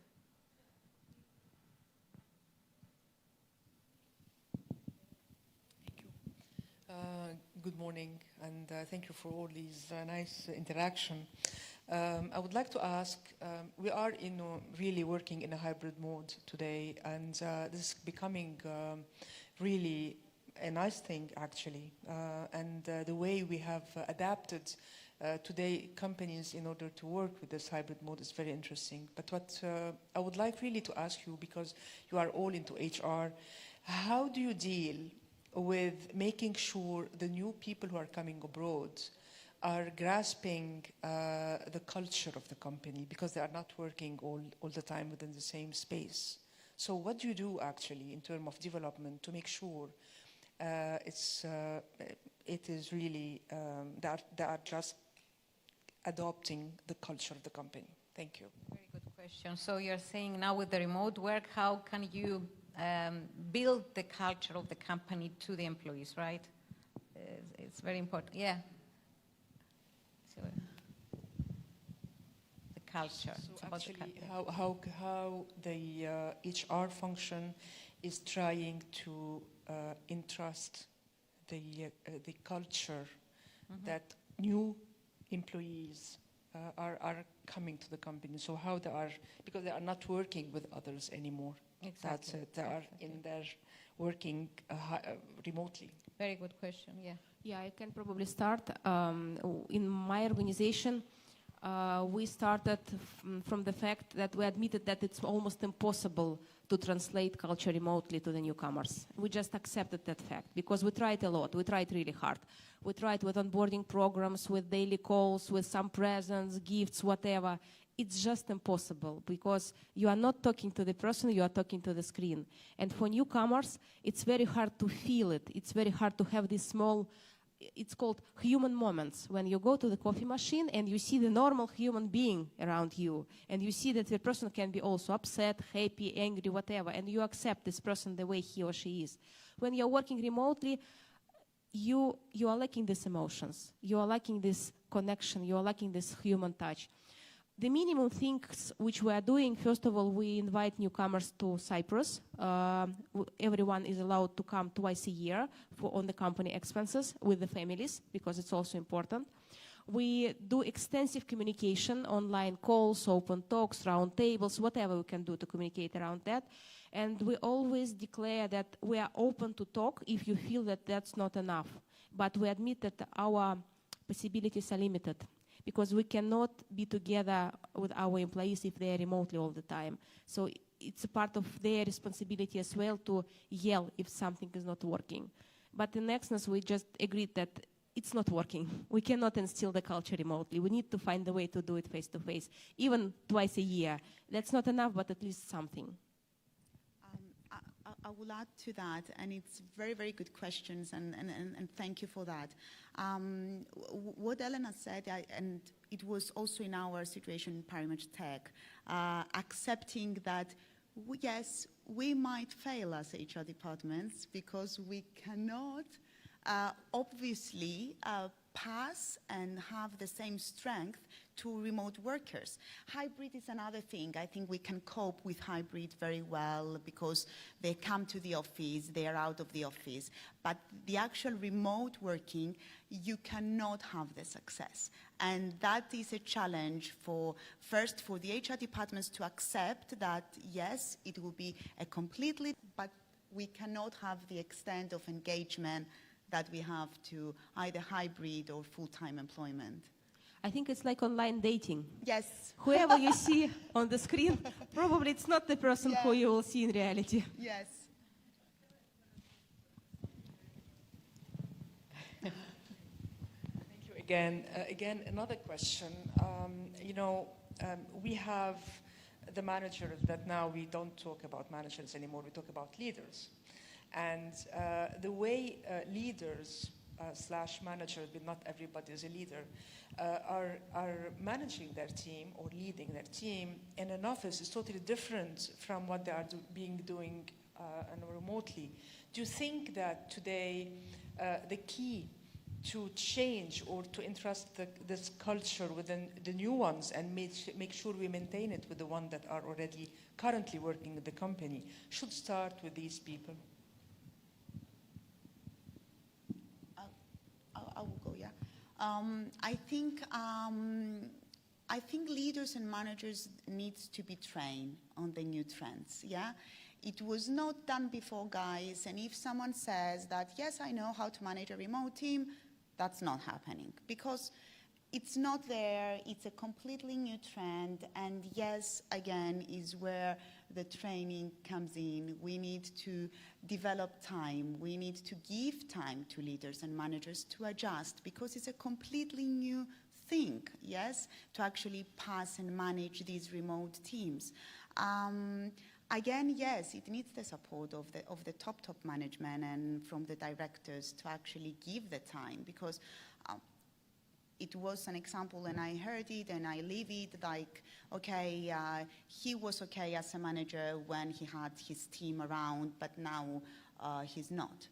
But that's not the case. What did you actually did to give the chance to him to actually adjust on the new circumstances? So yes, we need to give them time. We need to give time to them and develop them and train them. And also it's about self-awareness and self-management because when you are in the meeting room with your team members, you see them, you feel less stress about what they are doing because they are sitting with you here. But if you are, for example, a control freak, as I am, for example, I always feel stressed when I don't see my people because I feel that they are not doing their job right. And I trained myself to ask, how are you doing? Do you need any help? What is the progress? Give me the file, give me something. Instead of sitting and thinking, okay, they are lazy, they are not working, I should do something with that. I trained myself to ask and to release my anxiety about them doing something. And if everyone is self-aware about own issues or own peculiarities, then they can discuss them, they can show that they care, they can release this pressure on themselves. Because when we started in March 2020, everyone was thinking that people are lazy and they are laying in their beds at home and doing nothing remotely. But then we realized that everyone feels the same. Everyone is working 10 hours per day. It's just the lack of this efficiency and collaboration. It became a bit easier, but still, we all need to answer ourselves that if I feel something is not working, I have to ask first, not relying on my assumptions. And this helps, because usually self-awareness helps everyone. To add what Elena said about self-awareness, it's like it was so challenging even for us. You know, Elena said she's a control freak. I think I'm twice than that. And I found myself like, okay, what the guys are doing at home, you know? And I push myself not to ask them. 3 of them are in the back, like every 5 minutes, what are you doing? Did you deliver? And then we found a formula to like have a work from home report at the end of the day, which I love it, by the way, you know? And I think that's the way, like a mutual agreement between us that, yes, I will go through, maybe some days I will go through and see what they did, or some other days I will not. But I think they even love doing it. I know they are bored sometimes, but anyway, it's a way, yeah? It's a way just to see both sides to be happy.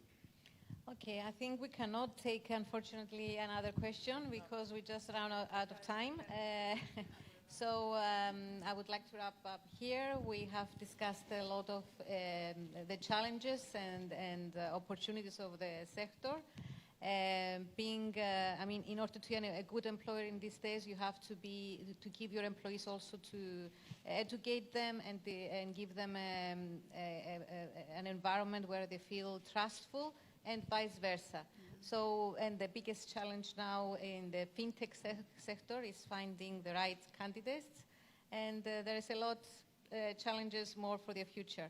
So I would like to thank our panelists here. Thank you for being here and for the wonderful conversation we had. Thank you for our audience also. Thank you.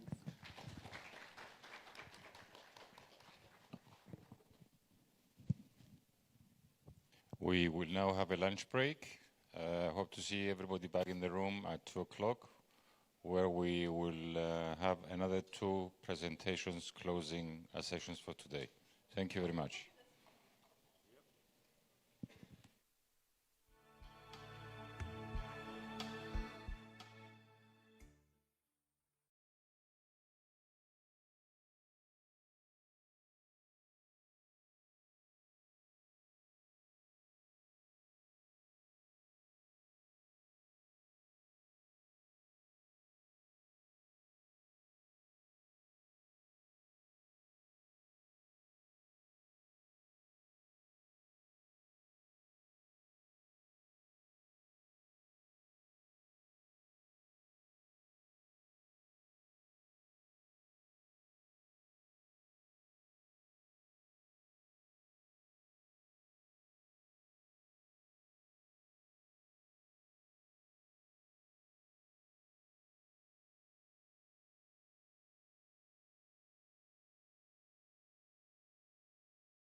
shoot to give us his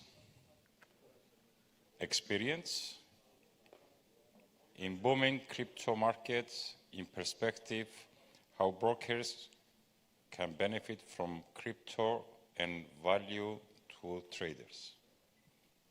Thank you very much. Sound, please. Excellent. Thank you very much, everyone. I don't know if the mic is open, but I hope that I can hear you. You can hear me very well. My name is Jan Robert of Crypto Academy. I'm a crypto trader. And they say also I'm a die-hard, hardcore crypto trader. Sometimes I'm jumping out of the plane with a parachute, with my laptop in hand, and I'm trading if I have to. But I would like to cover the next 30, 40 minutes about the crypto market and how CFD brokers can also benefit from this booming market. First question is, who is here in the audience in the crypto space with CFD brokerage? And who are from you more crypto traders? So I have always two parties, both. Thank you. Also, a very warm welcome audience online. I've noticed that there are a couple of thousand attendees yesterday as well. Thank you for watching. This is a bridge, not from the Netherlands, but from SF, I think, San Francisco. And this is a very nice symbolic bridge because I want to take the traditional asset classes, also the traders who are trading the traditional asset classes in stocks, futures, and options into the crypto world. I started back in end 90s, beginning of 2000. I was trading options and futures as a market maker in Amsterdam. And as you know, Amsterdam is one of the oldest stock market in the world. They issued the first shares in the world, the VOC. But the thing is that there's always a kind of resistance for something new. And I took my experience as a trader with risk management, everything, into the market. Also, 2012, I founded Option Academy, and it was old school. And in 2017, I've seen many big opportunities with blockchain, also the cryptocurrencies related. I had a kind of community of 1,000 people, members, and I thought, okay, I will take them easily to the crypto market. But what happened? I thought 90% will come with me, 10% will leave. But au contraire, the other way was around. Only 10% they said, okay, crypto is interesting, I would like to try. But 90% say, oh, what are you doing? And now we are 4 years later, and the market is still growing. Everything what I'm telling is my own opinion, is not an advice, not a recommendation for the legislators, of course. And I would like to share you some insights the coming 30, 40 minutes, how you can benefit from it. I just published 3 weeks ago a book. It's into Dutch, but I'm translating it now in English. I also had an offer to translate in Greek, but I don't speak Greek. And also maybe in Spanish and other languages. I sold 750 books in 3 weeks. Was beyond expectation because this is a crypto trade for ambitious beginners. Okay, maybe you are all pros, but I think this book is very valuable for customers who want to get into the market. It's not a book for dummies. It's how to trade, how you can profit from the crypto market. And we give not only fishes, but also tools how to fish. Apart from being a crypto trader, I'm also keynote speaker, like here, and also in Dubai a couple of months ago, and also last week in Kiev. And I would like to introduce also this picture. And within 2 weeks, also the online audience, please do come to Limassol in 2 weeks. There is a blockchain fest. We will also cover the crypto trading activities. So there are still places, so join us. The thing is that every success, the success to money, making wisdom, is to take a first step. And I hope that the first step is here. And I would like to give a short overview about the crypto market. When I started in the crypto market, there were about, I think, 4,000 or 5,000 coins. Now over 14,000. And the thing is that if you're trading, it is finding a needle in a haystack, but that is not the case. If you take, for instance, the top 10 coins, then you're well covered. And I think for the market for offering CFDs for brokerages. Just start with the top 10. Okay, maybe you want to have a meme coin like Dodge or whatever, but you have to have volume. A mature market, I think Bitcoin is very mature market. It's very liquid. The turnover, 24-hour turnover, is more or less 36 billion, and Ethereum is 18 billion per day. And the nice thing is you can trade these products 24 hours. My girlfriend is not that fond of it because I'm trading also night and in the weekends to avoid the family issues. But the thing is that if you want to tap as a broker in this market, I think you have to offer CFDs on Bitcoin and Ethereum for sure, and maybe also some other smaller altcoins. And because that generates, of course, revenues and also a client base. And my question is also that how many traders are already involved in the CFD trading in cryptos? I think more than 60-70%. But the total market cap of cryptos is more or less 2.5 trillion. It has been 3,000 trillion and 3,000 billion actually, and it retraced now. The nice thing is with coins that it can be classified like shares, like stocks. You can have, for instance, automobile stocks, hydrogen stocks. Also with the coins, you can classify it. And one of the biggest one, of course, is number one, Bitcoin. In the beginning, I thought also, Bitcoin, what is that? And Bitcoin is more store of value, which will stay number one for a longer time, I think. And some people say, cryptos is a scam, or cryptos, I don't believe in it. But these are the big guys. MicroStrategy, Tesla, Square. These are the guys who are holding big holdings in Bitcoin. So cryptos are here to stay forever. They are not going away. But this is very nice. It's derived from Bitcoin treasuries. If you have to have a nice overview, I would suggest go to CoinMarketCap. You have a nice overview of all the markets, all the coins. When you click on the coin, then you get an overview of what is the project doing, what is a coin. And this one is, I think, CoinGecko. This is another view. And so CoinGecko and CoinMarketCap are the best sites to take a look at. I'm a visual man. I like to take a look for nice things with charts and also with pictures. So instead of 14,000 coins, you have to scroll down all to the bottom. You can also take a look at Coin360. There you have a nice crypto overview, and you can see if the square is big, that means that the market share of the coin is bigger.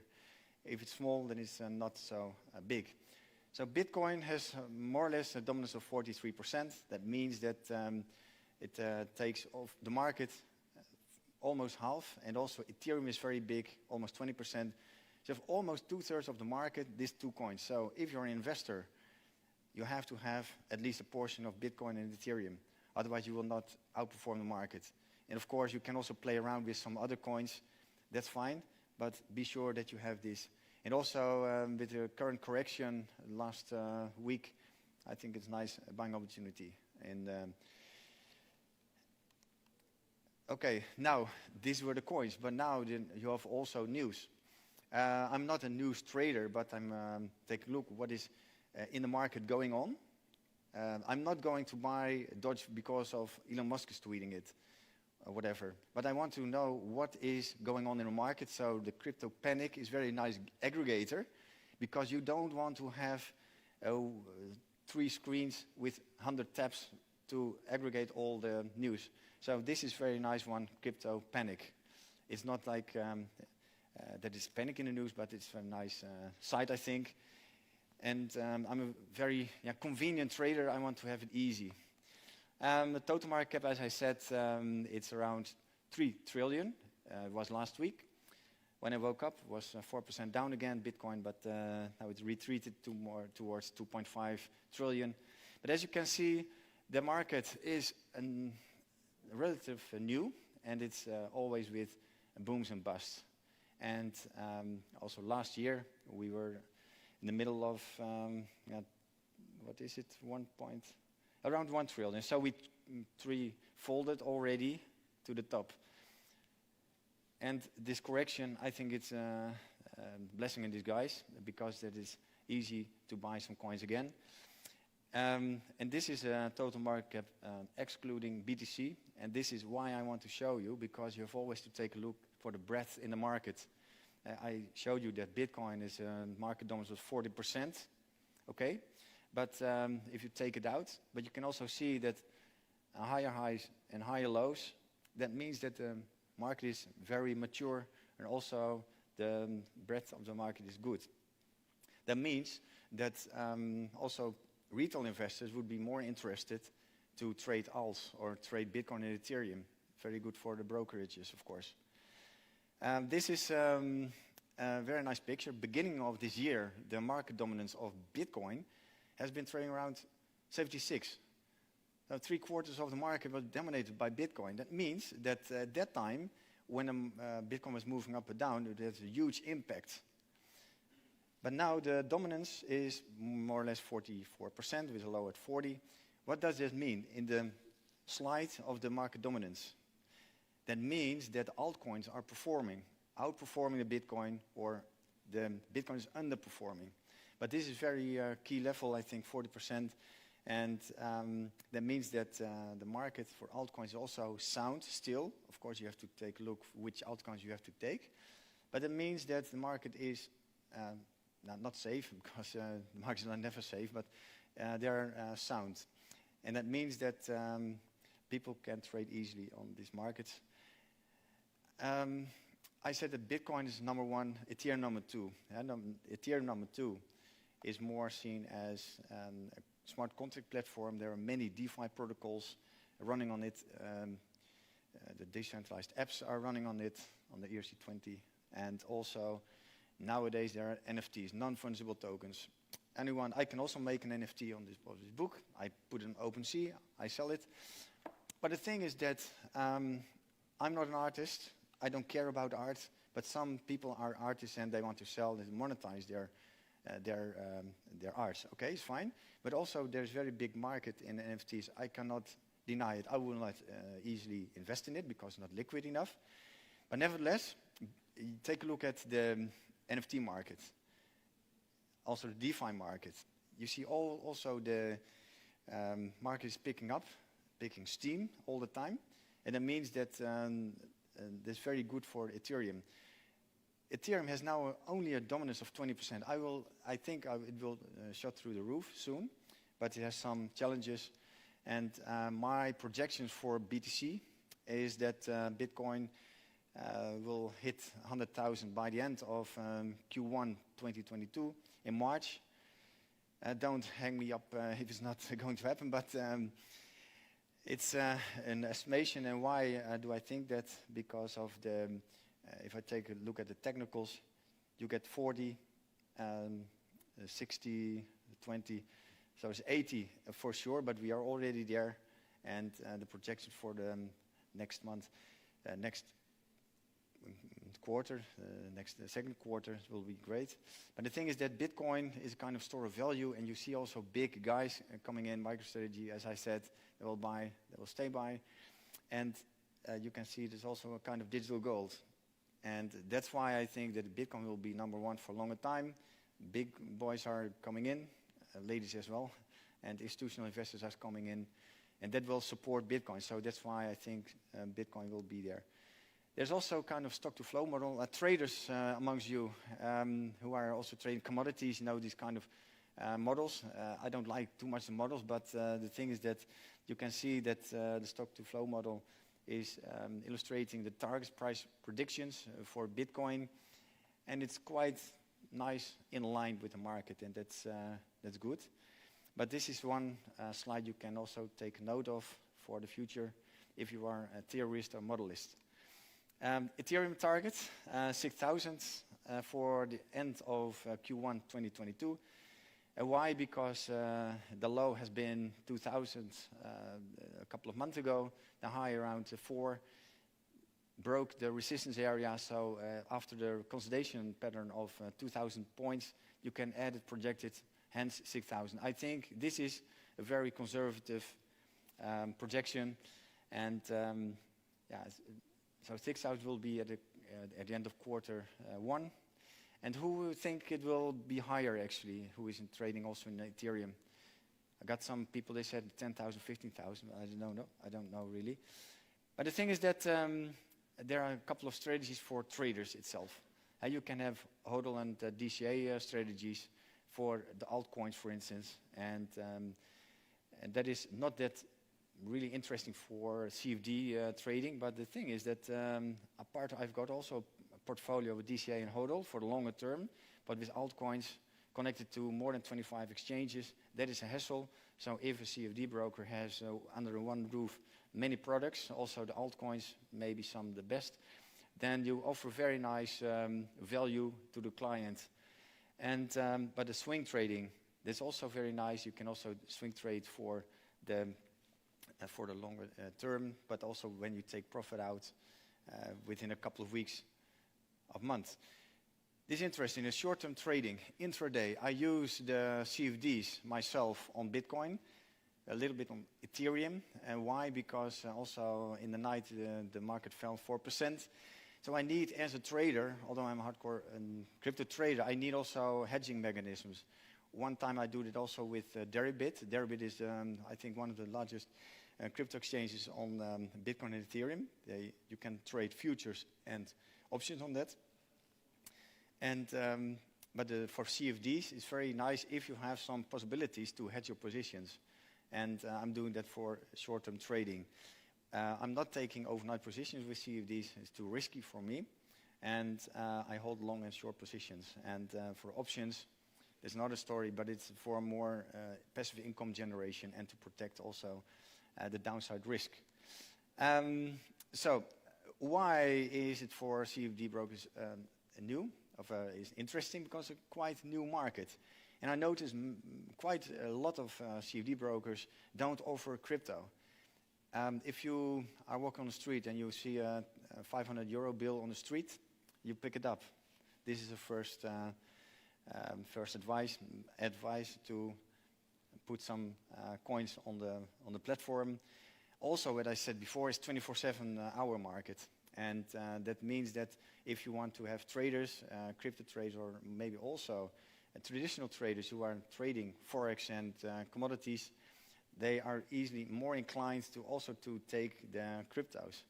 And with my own clientele is about when I got new customers, most of the time they trade DAX or NASDAQ.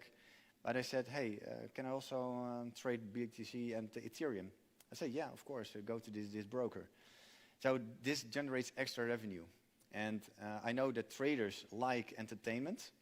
And if you offer as a broker also these kind of products, yeah, you have a very nice new customer. What does a market need? What does a trader need? A market which is volatile. And because with a volatility, there's no revenue, not for the broker, also not for the trader. And BTC and Ethereum, they are just 4 or 5%, maybe in 1 hour fluctuating. I got also one lady, she was also following my service, and she was in panic. She said, yeah, I got your recommendation, I'm down 6%. Okay, I said, last week? Oh, no, last hour? No, she said 1 week. And I said, no, don't worry. If you can't stand the heat, stay out of the kitchen, go away. This kind of traders I don't want, because you have to know how risk and return is functioning. And also the crypto market can collapse in 10-20% in one time, but it makes very interesting to take many nice trades. So apart from being volatile, the market, also there are more trading hours, and also in holidays and weekends. Interesting. And as I said, this is a glimpse of one of my portfolios, and it's aggregated. So that is the problem, that if I've got many exchanges there, and the thing is that as a CFD broker, that is a USP, I think, for the CFD broker. When you as a broker, when you can offer many products, whether it be gold, oil, futures on or CFDs on on silver, and also on cryptos, on one platform, no hassle, no 25 exchanges, then it's very good. Then you offer a very nice service. The thing is that I noticed with hardcore trading, with altcoins in the spot market, that's good. But for intraday trading, you need also a system, one-click trading system, for instance. And my business partner, Alois, is a little bit older than I am, and he designed a very nice trading system. And with his experience, he said, Robert, I don't want to be on the screen all the time. I want to have a signal when I have to buy or to sell. And then I said, okay, you can construct it. And he hired a programmer, and he did it. And this is kind of tool, easy to understand. And also we have one-click trading that you can see, okay, when you have to buy to sell. Many traders who are in the room is more a trader at this moment. Not so many, I think. But the only question as a trader or investor you have, when to buy and when to sell. Now this system gives clear answers. So when the moving averages is, for instance, blue, then you have a kind of buying criteria. And then you go down to take a look. If it's green, then definitely when there's an arrow, you just buy. Also, this is very interesting for CFD brokerages, that when you want to trade and also hedge your positions, you can go short in the market, you just sell the Bitcoin, but when? You can see that on the top yesterday or before yesterday, 60,743.50, the high. This system is designed to take these turning points. You never sell on the top and you never buy on the low. But this is almost, but you can see is or blue or orange. And this orange line, when it's orange and the arrow, I will just go short, but you could take, for instance, here,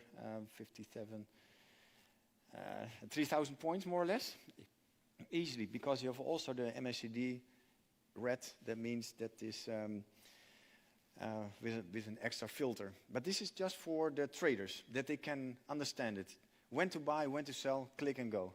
Like this as well, you can see the market is dropping. This is Ethereum actually, and this doesn't matter which product. So if you are also broken and you have only not cryptos, you can put it for Nasdaq, for gold, wherever.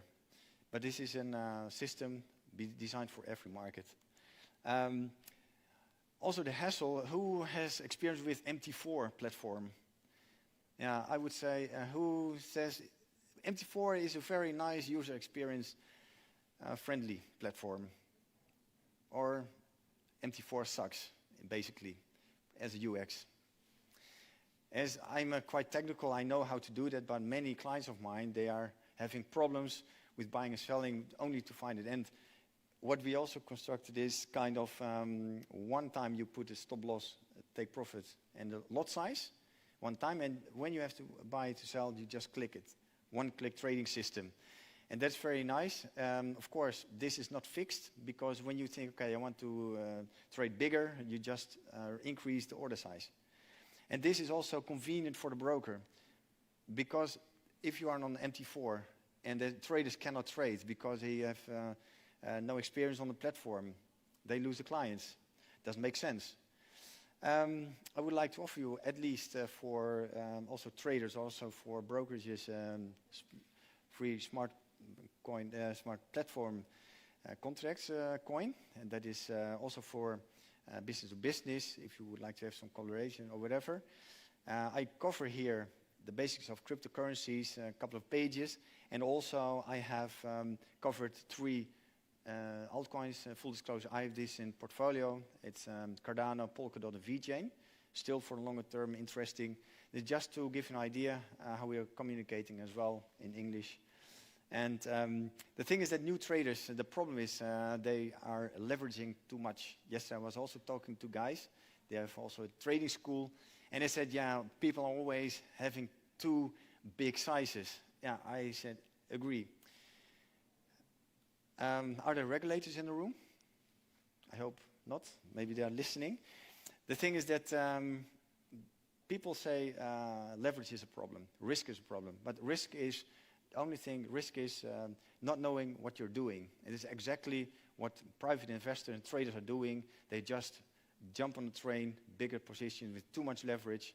bigger sizes, and it's not the leverage. Because, listen, in Europe, European Union, I guess the leverage maximum is from 500 to 30.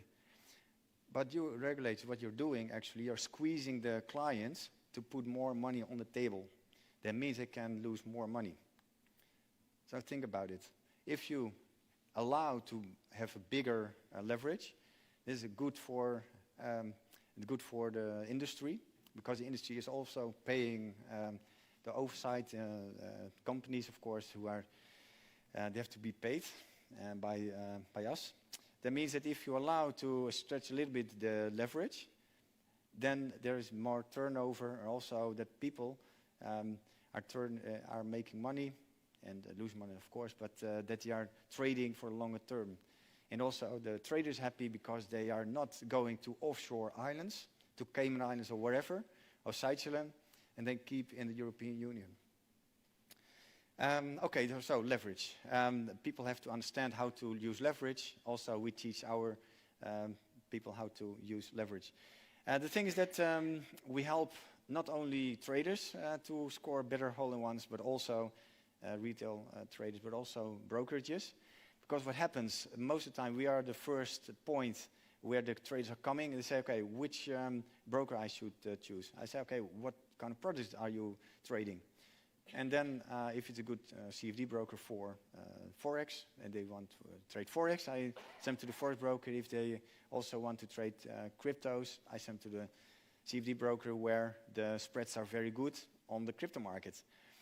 So that is one thing to send people through. But also, we also help on board on the platforms with MT4. So all the problems, all the challenges they're facing, we get it on our shoulder. We help the private investor to trade well on the MT4 platform. So the broker indirectly is benefiting because it is not a burden on their support. Yeah, this is Harold, one of our members, 25. He says also, crypto trading is stressful, not really. And I would like to thank you, of course. I would like to have some questions of you. If you have some questions, I'm happy to take it from you. Is there some Dutch understanding guy or lady in the room? Because I have a book. Do you understand Dutch? Then you're a lucky man, because I have one book left about crypto trading. If you're interested, I'm happy to give it to you. Yes? Are there questions in the room? The question is, when is my English book available? I was last week in Kiev, and I showed this is a book. They said it's in Russian. No. In English? No. In Dutch? But they were interested, and I called my business partner. I said we have to translate directly. It takes more or less 4 weeks. And also, when you subscribe for the report, you get also the notification when it's available in English. And the nice thing is also, if you have this book, they said 30 euros is too much money. It's not much money, because you get 1 month free trading recommendations with my own portfolio for 97 euros free. And it's not about price, it's about value, I think. Other questions maybe? I hope that my story was clear, and I hope that you could benefit from it, whether it be a broker or a retail trader. And I hope you will have very much success with crypto trading and trading in general. Thank you very much for your attention.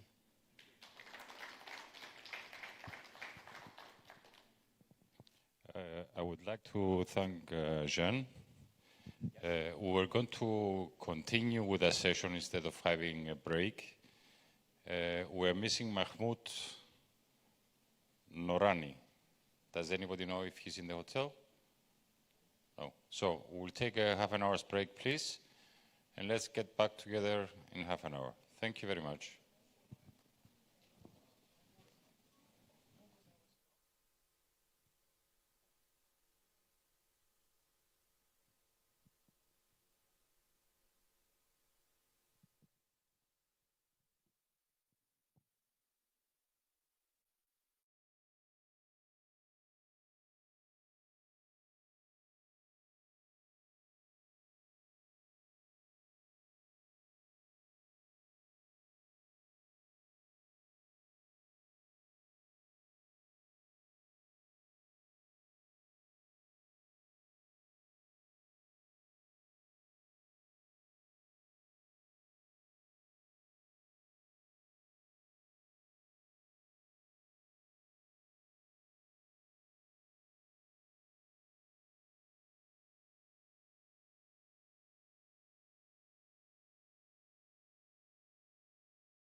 nice is that? How nice is that? Good afternoon, everyone, and welcome to the hottest panel of the day, which is also the last panel, which is the IBs and affiliates panel in the Forex industry. As you can see, they saved the best for last, because if I would have been doing the intro, no one would be here at the end. So thank you for being here. Big shout out to everyone watching us online. Good day, good morning, good afternoon, wherever you are, and thanks for being here. So, my name is Andrew Marina. I'm the founder and CEO of Dot Financial News and also InstructFX, which is an introducing broker. I've been in the industry for a bit over 10 years now, and if I could do it again, I would definitely do it again. Some of you might know me from my aggressive YouTube interviews. Most of you never heard of me because, let's face it, I didn't do anything notable for the humankind. But anyway, here we are, and I'm excited to be here. Now, tell me about you guys. How are you doing? Because it's not all about us, it's about you as well. You all right? Did you enjoy the cookies in the VIP lounge? Well, you didn't get access to the VIP lounge? Sorry. Right, but I can tell you the cookies were amazing. Now, did you get the chance to mingle a bit yesterday and today? Did you get the chance to do any dodgy business? Come on, that's why we're all here, to do a bit of dodgy business. Nothing wrong with that. Right, glad you're doing well. Now, on a serious note, thank you for being here today, and thank you for remaining till the very end. Right, what you will see here today is basically money talks. All right, we just wrap it up nicely so compliance doesn't clock on it. But this is what matters, yeah? Money talks. That's why we're here. So, shall we get the panel started? Are you guys ready? Yep. Yeah, everyone ready? Right, like, share, subscribe if you're watching us online. Much appreciated. Right, ladies and gentlemen, how many of you know Jennifer Aniston? Yeah, all of us. Yeah, we all know Jennifer Aniston. If I could bring Jennifer Aniston on the stage for you today, would you give her a round of applause? You would? All right. Unfortunately, I cannot bring Jennifer Aniston on the stage today, but I tell you whom I can bring. Ladies and gentlemen, Elena Christodoulou, Regional Manager, DACH Bay Area at Markets.com. Elena, please. With the mask, I can't tell if she's Elena or Jennifer Aniston, honestly. I take it off now. All right. Now, to get our fair share of artificial intelligence, I have another celebrity with us. No, it's not the Iron Man. It's not Jarvis. Don't worry. It's the one and only Mr. Mahmoud Noorani, CEO at Quant Insight. Mahmoud, please join us on the stage. You didn't bring Jarvis, did you? No. Right. And the last but not the least, guys, because cryptos are part of our lives, aren't they? And some people just can't live without them. Jan Robert Schutte, founder and CEO at Crypto Academy Netherlands. Welcome. Right, I'm going to take a seat as well because I'm very excited. And we're going to go straight into the topic. All right. And the topic is, once again, affiliates and IBs in the Forex market. That's where the money is. Now, choosing to work with an affiliate or a brokerage, yeah, you know as well as I do, is very, very challenging, especially nowadays when brokerages are looking to capture more market share and affiliates that are looking to capture, well, you know what affiliates are looking to capture. It's all about money to them. But both parties need to rely on trust without really knowing one another.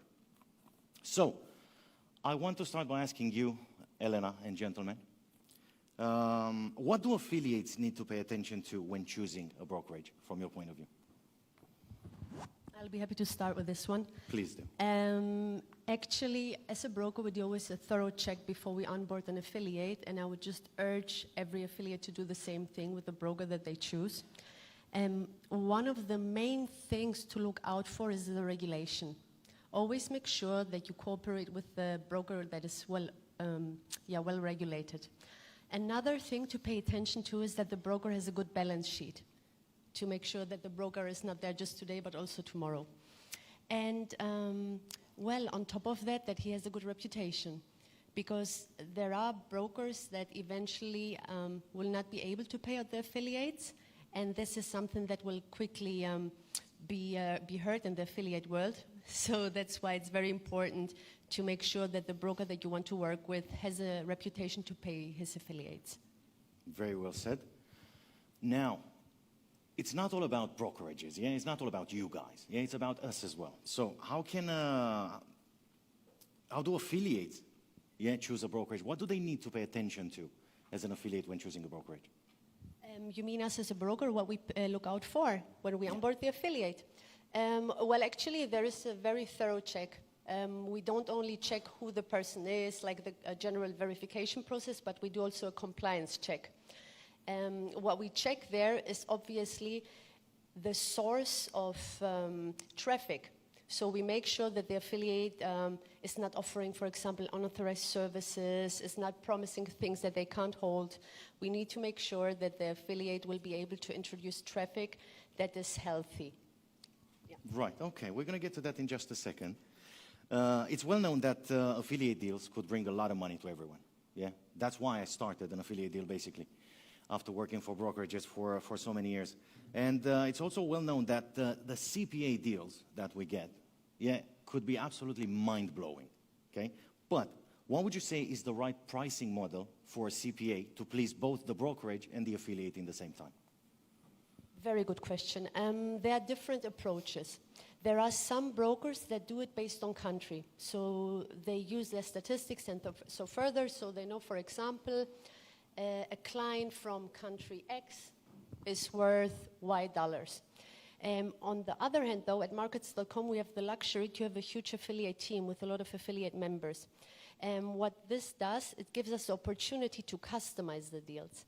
And to my understanding, that is the most profitable approach for both parties to make sure that the broker and the affiliate get the most out of it. So we will speak with each affiliate individually to make sure that he will get worth what he brings. I must admit, this is one of the best things I've heard regarding affiliates and IBs. Okay? Hybrid deals tend to work a lot. And if you're willing to give a chance to the right affiliate or to the right brokerage, because it's not only the right affiliate or the right brokerage, they could do amazing work together. I couldn't agree more. So end of the day, I mean, a broker will always back the winners. If as a broker I see I have an affiliate that is bringing a lot of good traffic, I'm more than happy to walk the extra mile and support the affiliate further to grow, because the bigger the affiliate will grow, the more traffic will come to us as a broker. Yeah, you just persuaded me to boost my marketing budget. Now, when you're looking for affiliates, yeah, tell me top 3 things that a brokerage is looking for in an affiliate. Well, as I said already before, he needs to bring traffic, the affiliate. All right. Okay. The traffic needs to convert, which is part of the job of the affiliate and the broker. Why do I say part of the job of the affiliate? Because they need to make sure that the traffic that they bring to the broker will be interested in what the broker has to offer. The other part, of course, is the broker who has to make sure to convert. That's why brokers have sales teams, retention teams, and so further. And the third one is we want to make sure that we have affiliates that will bring clients that will stay. Because with affiliate deals being very expensive and so further, we need to make sure that the clients that will be onboarded will not be there just for, let's say, a month and then disappear. So these are the top 3 things I would say we pay attention to when we choose an affiliate. Very nicely said. Now, on this topic, I have more questions.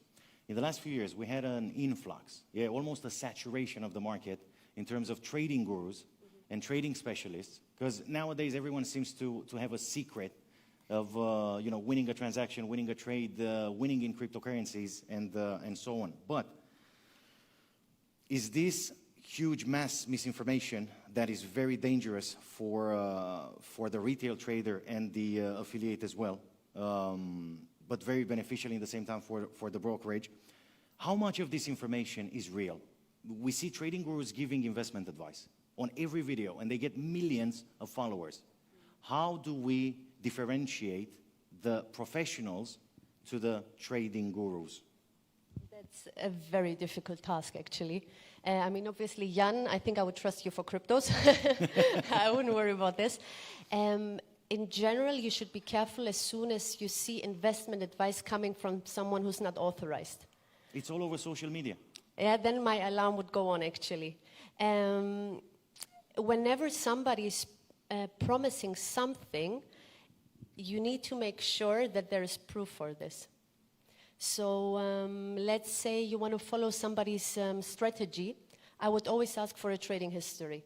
There's like my FX book and a million other sites where you can ask someone, okay, so you say that your strategy based on, let's say, martingale or whatsoever is super profitable, prove it. So you can have a look at their MyFX book performance or their trading history. Always make sure that it's on a live account and not a demo account, please. And yeah, I think that's a very good thing to do, just to always ask for a proof of what they ask. On the other hand, I think that there are these so-called trading gurus, which they don't really give us specific advice. It's more about if you wake up in the morning, make yoga, drink some green tea, and have a clean mind to start trading.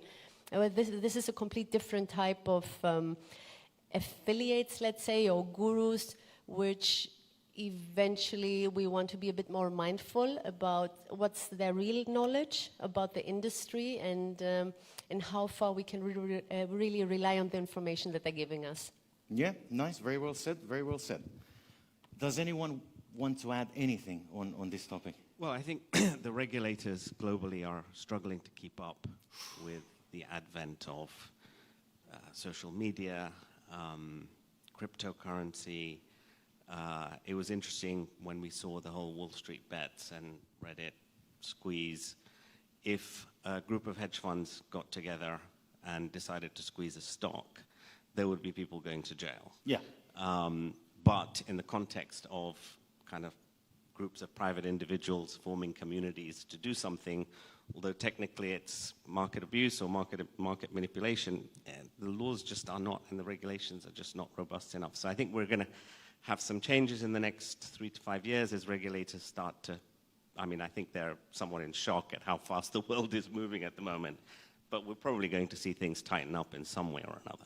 Fingers crossed. Yeah, coming like from the FCA, we saw the FCA, I think it was back in April, they sued the signal provider 520 or 30,000 pounds. So we see that the regulators, they're really trying to join this party and regulate this market further. And I think it's really necessary to protect the retail clients and make the industry cleaner. Absolutely. In fact, today there's a story of the SEC fining an entity $7 million. And they were sort of scamming some sort of binary options, really dangerous, toxic type stuff to retail. So they're starting to catch up, I think. All right. Well, I know a specific someone. It's someone's brother, basically, that might get in big trouble now due to his brother doing some stuff and the ACC clocking on it. Now, I want to ask you something else, and now I'm looking at Jan for this one. How much do normal people, average people, with no proper knowledge about investments, how much do they understand about cryptocurrencies? Yeah. Nada. Zero. Now, the thing is that I think that the retail investor, John Doe, for instance, with all respect, wants to have a kind of action. They want to be in the game. And what they are doing, most of the time they are taking a look at advertisements. And in the Netherlands we have John de Mol. He's a very big media magnate of the television. And John de Mol says, yeah, hey, I'm gaining 100% with Bitcoin, for instance. And these kind of advertisements. And I think that the regulators should take a look more to these kind of practices. Also Facebook, which is allowing these kind of advertisements. That the normal people are taking a look at that, and they are getting lured into schemes and they are being called by so-called brokerages. I also am being called by brokers, so-called brokers. And I said first, okay, how do you get my details? And also when I hear them shouting and talking with in the background in a kind of boiler room active environment, I was saying, okay, good that you're calling, because I'm stepping now into the authorities' office. I'll hand it over, and then they hang up. But the thing is, we know where to take a look at, but normal people, they don't know. And also in my previous presentation, I got my book of Crypto Trading for Ambitious Beginner. I think always people should first educate themselves. When they are going on holiday, or when they are going to buy a car or an insurance, then they are going to investigate something. But when it's something about money, the greed, I think, that is the main problem, and that you will never take away. But the thing you can tackle as an oversight organization to ban the malpractice, so scammers, you can easily find it. But even if I go in Amsterdam to the AFM, Authority Financial Markets, they say, okay, hey, nice that you have this list. We cannot do anything. They don't want to do anything because it costs them time, money. I got also one client, and he handed over one paper, and he was being scammed 60,000 euros. And not in one time, but in several. So I think also it's a responsibility of traders itself to take a look at brokers, take a look at reputation. I also agree that always take a look, where is the jurisdiction, how is the funds, are they safe or not? And I'll always say to the people, when you want to start to trade, deposit 1,000. Just start, and then trade. When you also, the first thing, take some money out of the market, 200, 300 euros, or the half. Take a look how much money and how quick they are to return it. So always with baby steps, and when it's a reliable broker, then you can put more. Fair enough. Elena, from your knowledge, which is vast, what is the proportion of clients looking to trade cryptocurrencies versus the standard asset classes in the last 2 years, let's say? It increased a lot. We saw a big increase in interest in cryptos, and it's not really two different types of clients, actually. You will be surprised how many of the clients that are trading the, let's say, the classic instruments, Forex or indices, let's say, and that they're interested now also in crypto. Crypto became such a big hype that nobody wants to miss out on. So the proportion really grew a lot.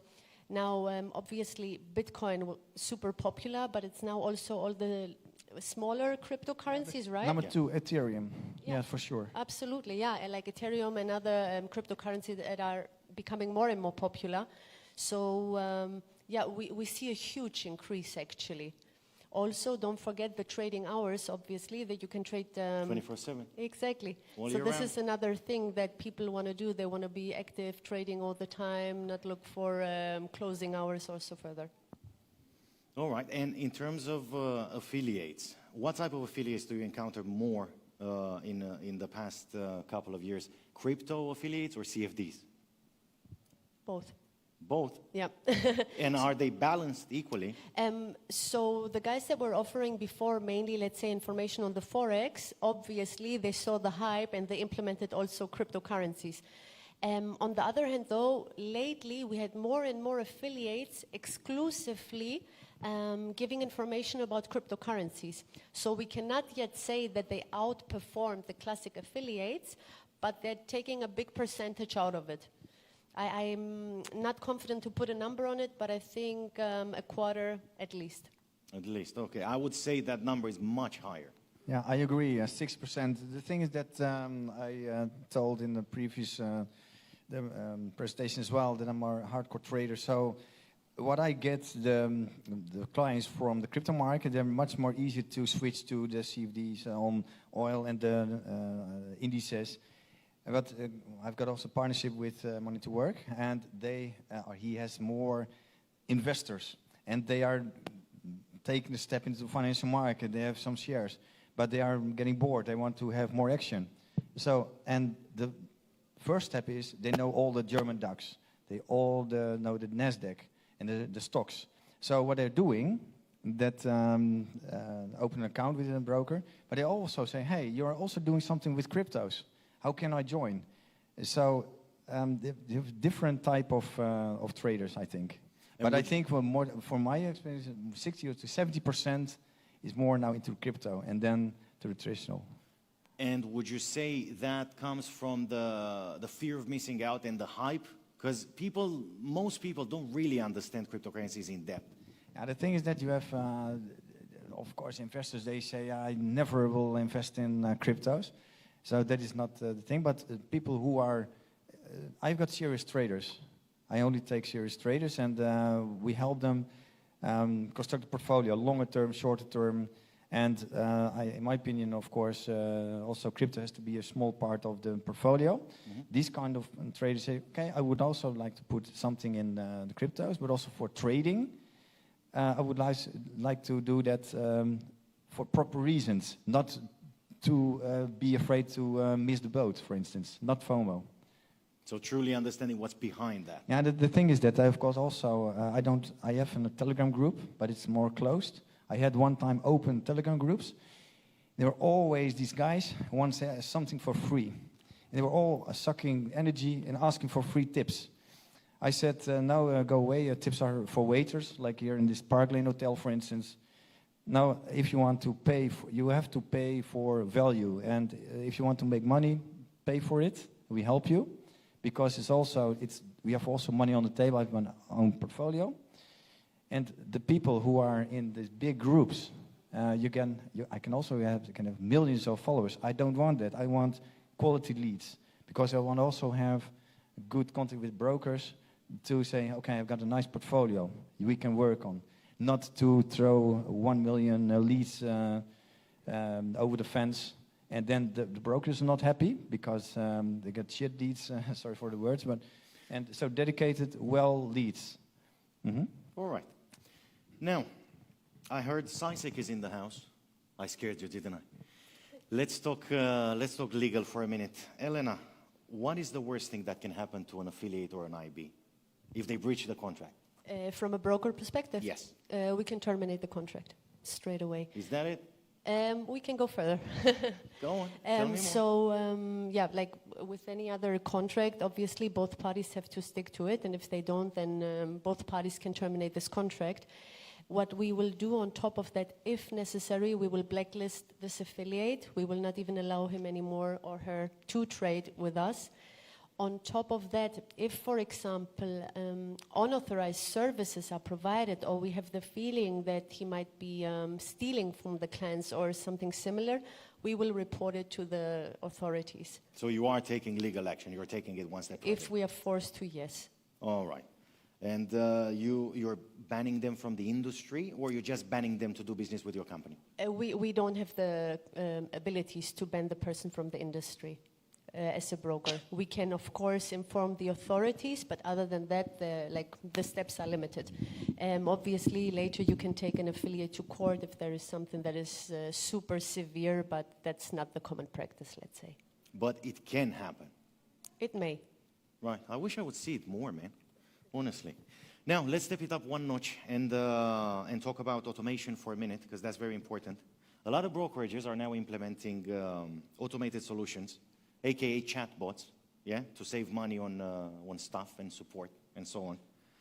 And I can tell you from personal experience, that's a hassle many times. Many times that can be a hassle.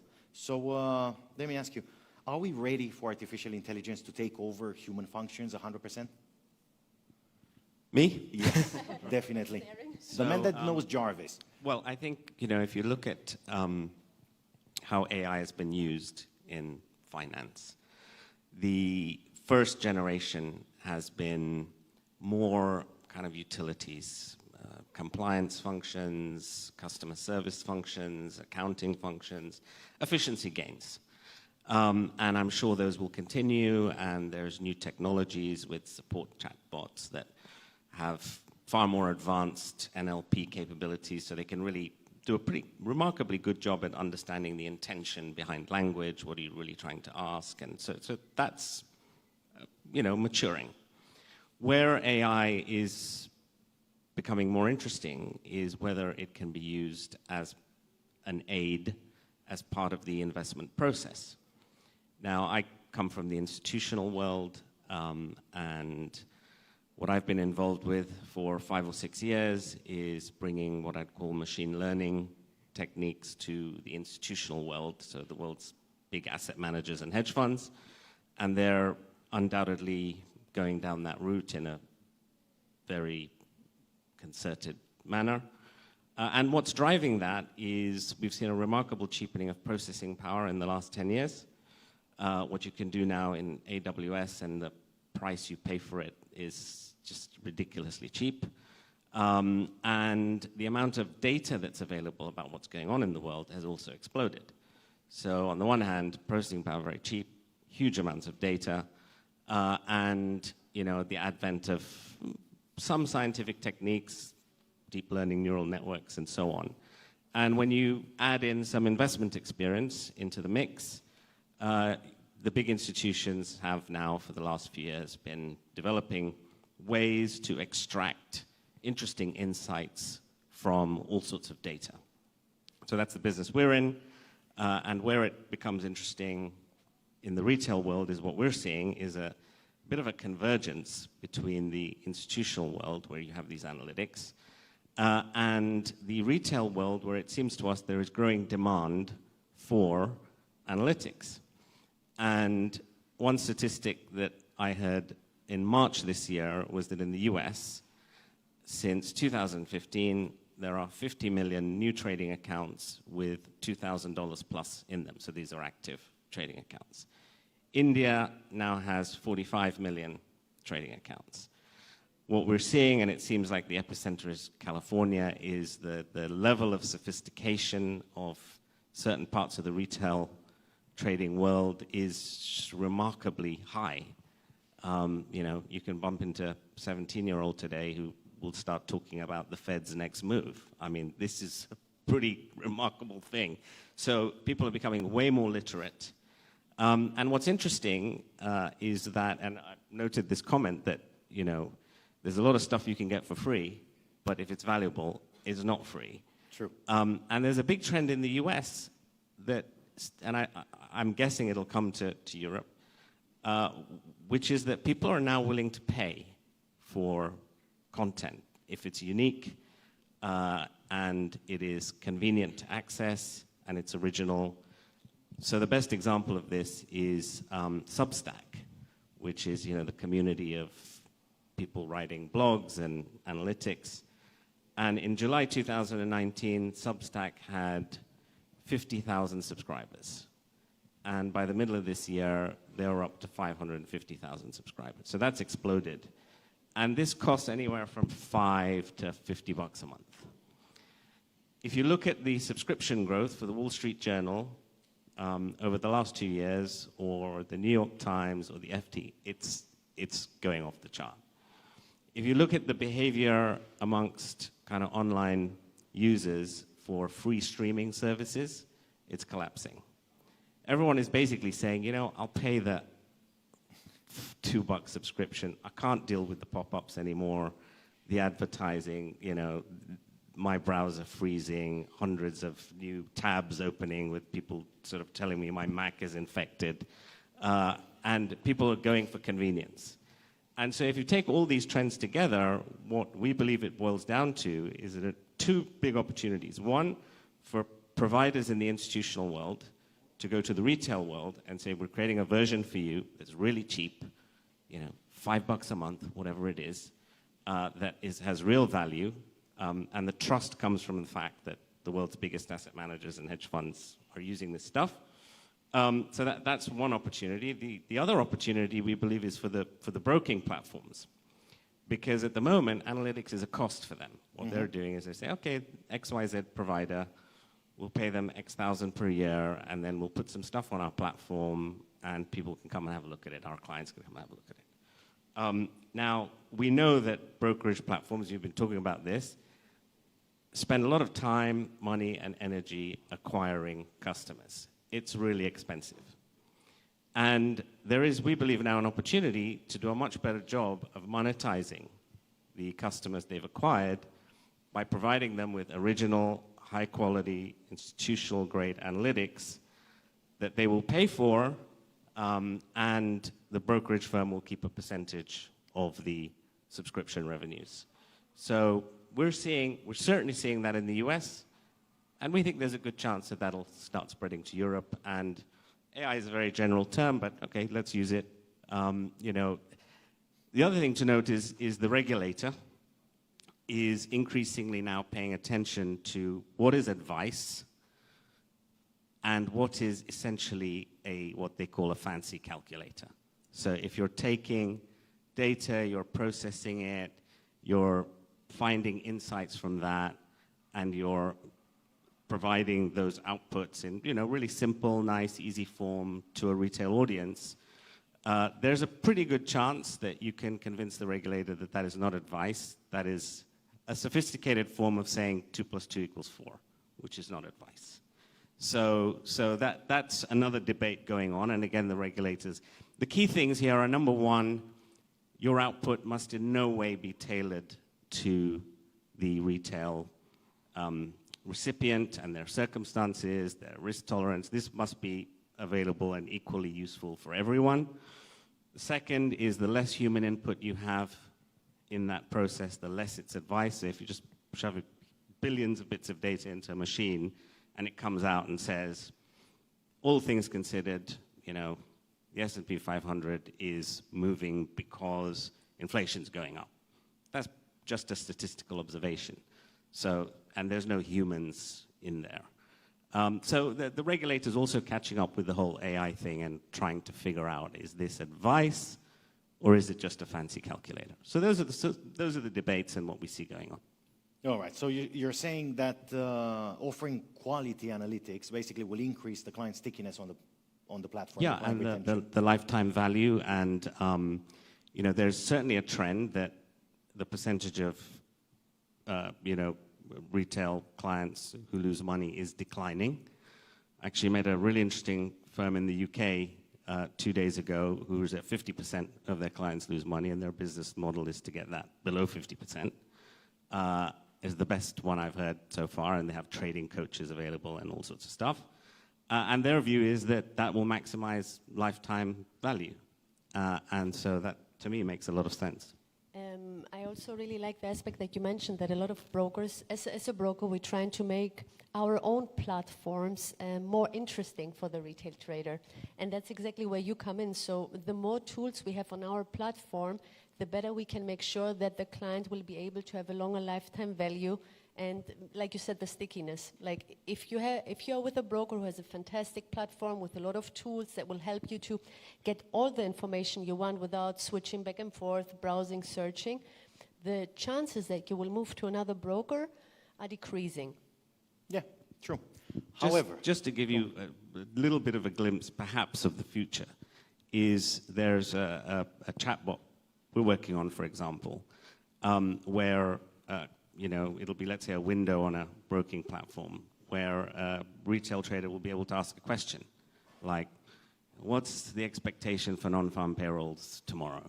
Or, you know, which stock moved down the most in the last month? Or which tech stock has the lowest P ratio, or whatever, right? The data's all there, and it's not hard to do that. Where it becomes very interesting is that if you store the conversation thread, then you can start to figure out what that retail client is interested in. So if they're always asking about tech stocks, then that thread, and in your back end, you will say, okay, I'm going to tag this client with US stocks tech. And then it's really trivial to hook into news feeds so that if you suddenly get Apple announces earnings, or, you know, there's some tech news, an M&A deal or something, you can say, Elon okay. Musk is selling stock. Stuff like that. Sorry? Elon Musk is selling stock. Yeah, or whatever it might be. You can then, based on the tagging, grab that news feed and push it to that individual client. Now, if you've got that sort of relationship going between this cloud-based brain and this client, and you're getting to know the client better, that's the ultimate stickiness, because the more they use it, the more the AI gets to know their preferences. The more it gets to know their preferences, the more it can push relevant content to them. The more they will use it, and so on. So we are heading towards a world where if you harness these technologies in the right way, you can get stickiness, and you can give the client something really useful too, which is a machine that gives them relevant stuff and helps them deal with this incredible information overload. Everyone is, you know, drowning in torrents of stuff at the moment. And so that's another use of AI that I I think we'll see down the road. Fair enough. However, on the flip side, yeah, because there is a flip side.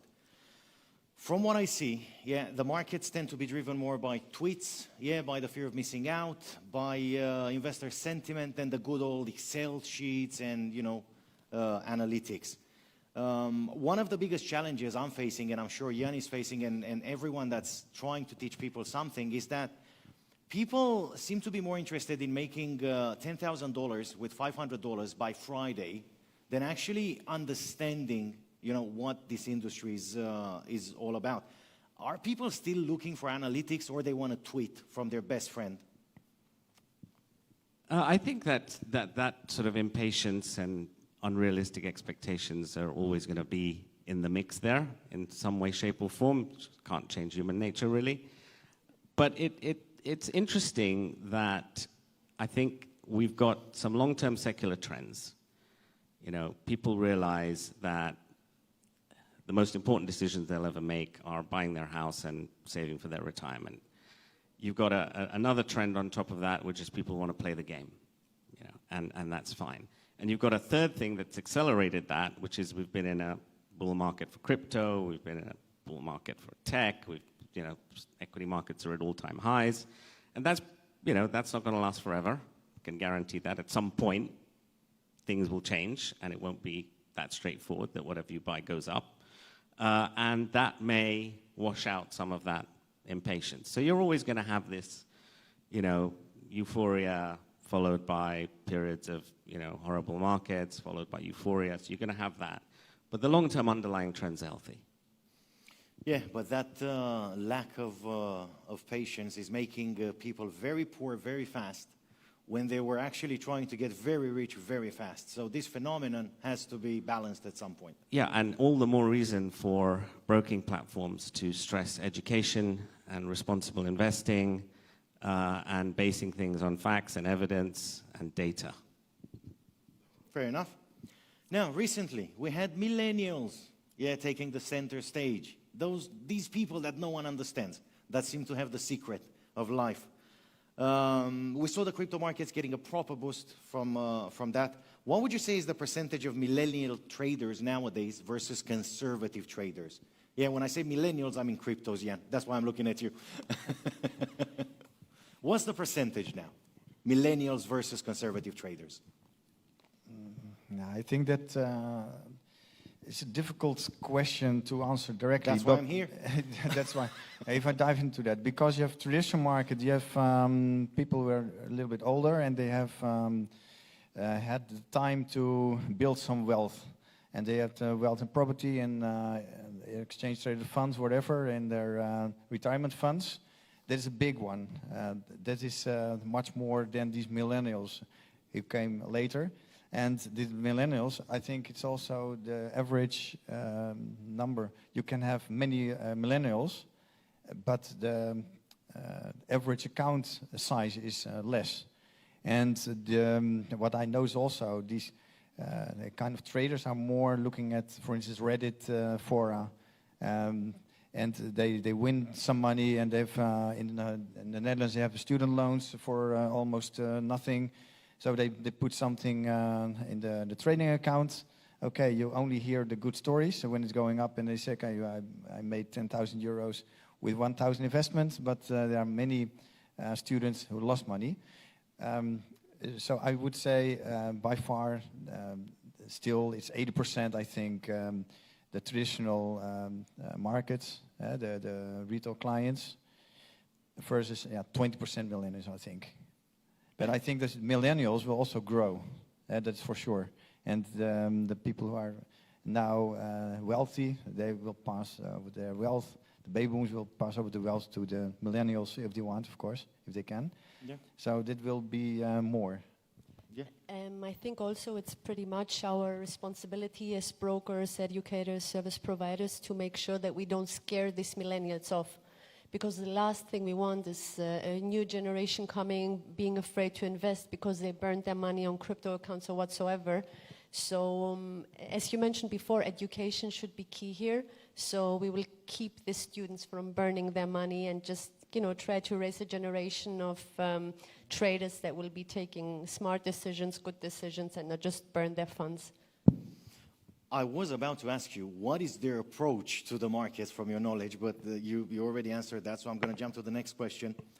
What do millennials want from a trading platform nowadays? Are we good with a good old MT4? Are they okay with it, or they want something Nope, more? I think it's mobile only. Me, myself, and I as well. I'm all the time in the plane, wherever. Also in the kind of events like this. In the audience, if there is some tradable opportunity, I don't want to go to the room where I have my stuff there to trade. Mobile only. Mobile only, and definitely no MT4. Well, no, but not mobile only, but I think it's more important, the mobile. Be first, as a broker, first have that mobile platform in place, and then the standalone application. All right. Now, again, from experience, guys, don't hate me for this as well, I mean. More and more traders are looking for solid investments nowadays, most of us accepted the fact that scams are there and they're going to be there for a long time, and people are fed up losing money. So more and more investors are looking for solid investments that allow them to hold the underlying asset, And more brokerages have already implemented, like markets.com, stock trading, and they have ETFs coming and so on. When do you think brokerages will start selling cryptocurrencies to traders? Because now they only offer trading services.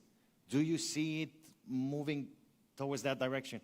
I believe that there might be a few brokers that already do sell the cryptocurrencies, so you can trade them there. Generally speaking, multi-brokerage, multi-assets is the future.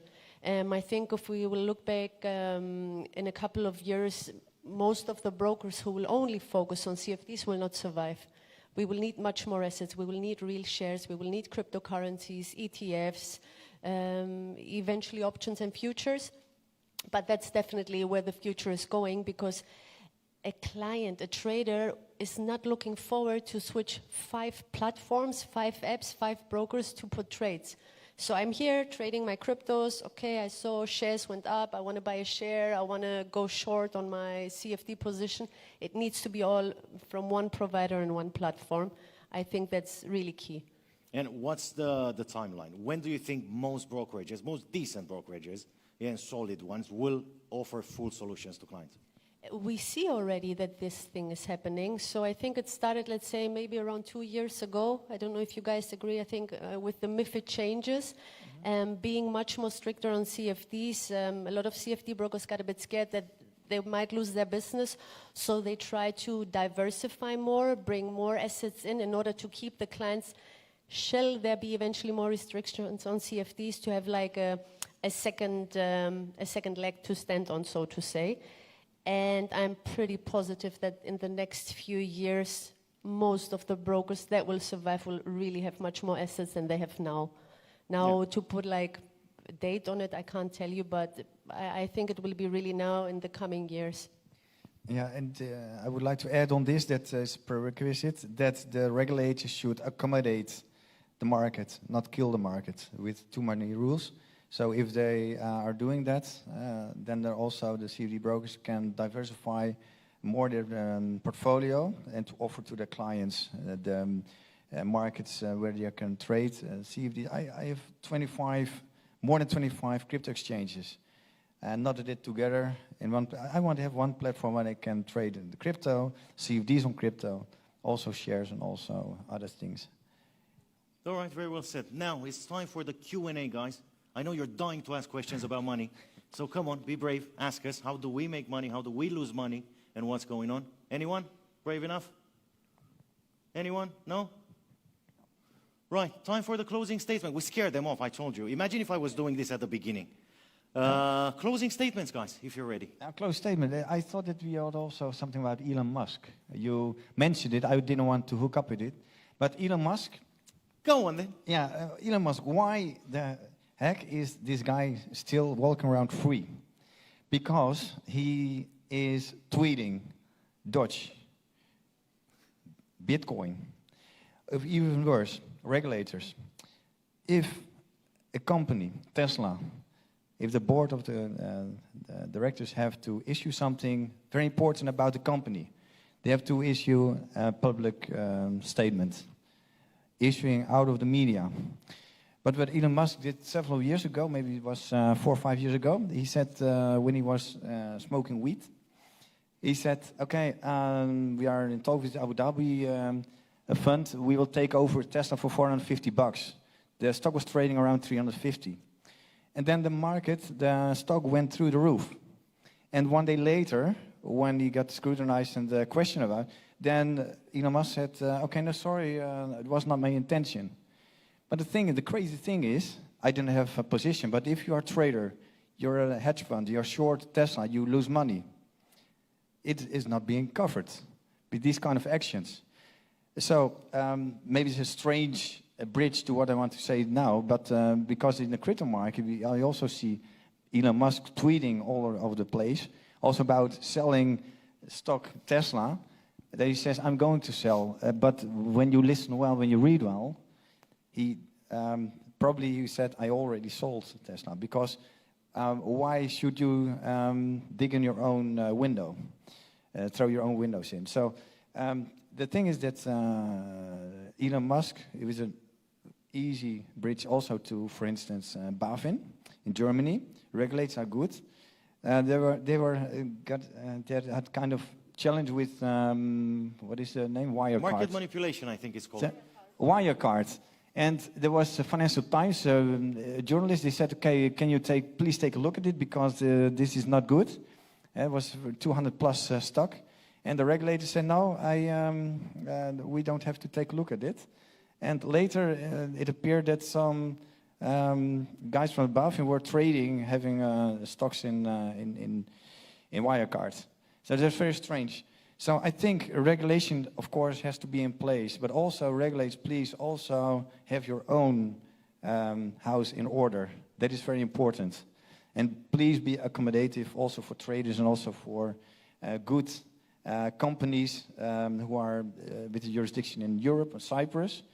And also about leverage, for instance, that if you put the legislation too tight and the restrictions, then the shale companies in Switzerland or other exotic places, these kind of companies taking over the market, and the people are going there without protection. So please, I hope that also regulators are doing these kind of things well to accommodative form, that we will strive, everyone, the brokers, the traders, and everyone is happy. And the affiliates and the IBs, which are suffering hard because of that. They're suffering hard, yes, please. Right, okay, that was Ian Schutte for us. Okay, Thank you for your closing but my statement. final remark about crypto trading, so always be educated yourself, don't throw just money in the market. And if you want to try to do something in a crypto market, just try for a couple of hundreds or $1,000. Diversify within over 10 coins, for instance, and then take a next step and to expand your portfolio. And the thing is that you have to have experience in the market. And the only way how you can do that is to do that in practice, not on demo accounts. All right, Thank you. that was his Spain, basically, Ian Schutte. Right. Mahmoud. So 2 things. Go on. 1, the future of investing is increasingly going to be about smart machines that analyze data and help all investors make better decisions. 2, what he said about Elon Musk. Right, well said. And I have to come up with 3. Well, actually, we came here to discuss affiliates and IBs. Something I would like to tell every affiliate and IB, it's very careful. Choose your broker wisely. Make sure, as I said in the beginning, they're well regulated, a good reputation and a good balance sheet. And treat also your clients fair. So if you can, educate the traders, offer some value in order to stay strong in the business. Right, is this it? Number 3, yes. And what Jan said about Elon Musk and what Mahmoud said about artificial intelligence. All right, this was it. Right, ladies, gentlemen, thank you so much for being with us today. Thank you so much for being with us yesterday and today. Hold on, because we're not done yet. I'm not leaving you. I'm not leaving you. I had a great pleasure of sharing the stage with these industry professionals, and I hope I'm going to do it again very, very soon. So, Elena Christodoulou, Regional Manager, DACH Bay Area at Markets.com. Guys, let's give her a round of applause. Right, the man that knows Jarvis like Iron Man does, Mahmoud Nourani, CEO at Quant Insight. And the man that cannot live without cryptos, guys. Can you imagine? The one and only Ian Robert Schutte, CEO at Crypto Academy Netherlands. I'm Andrew Marina, and I thank you all for being here today. This was the Forex Expo 2021 in Limassol, Cyprus. We're good.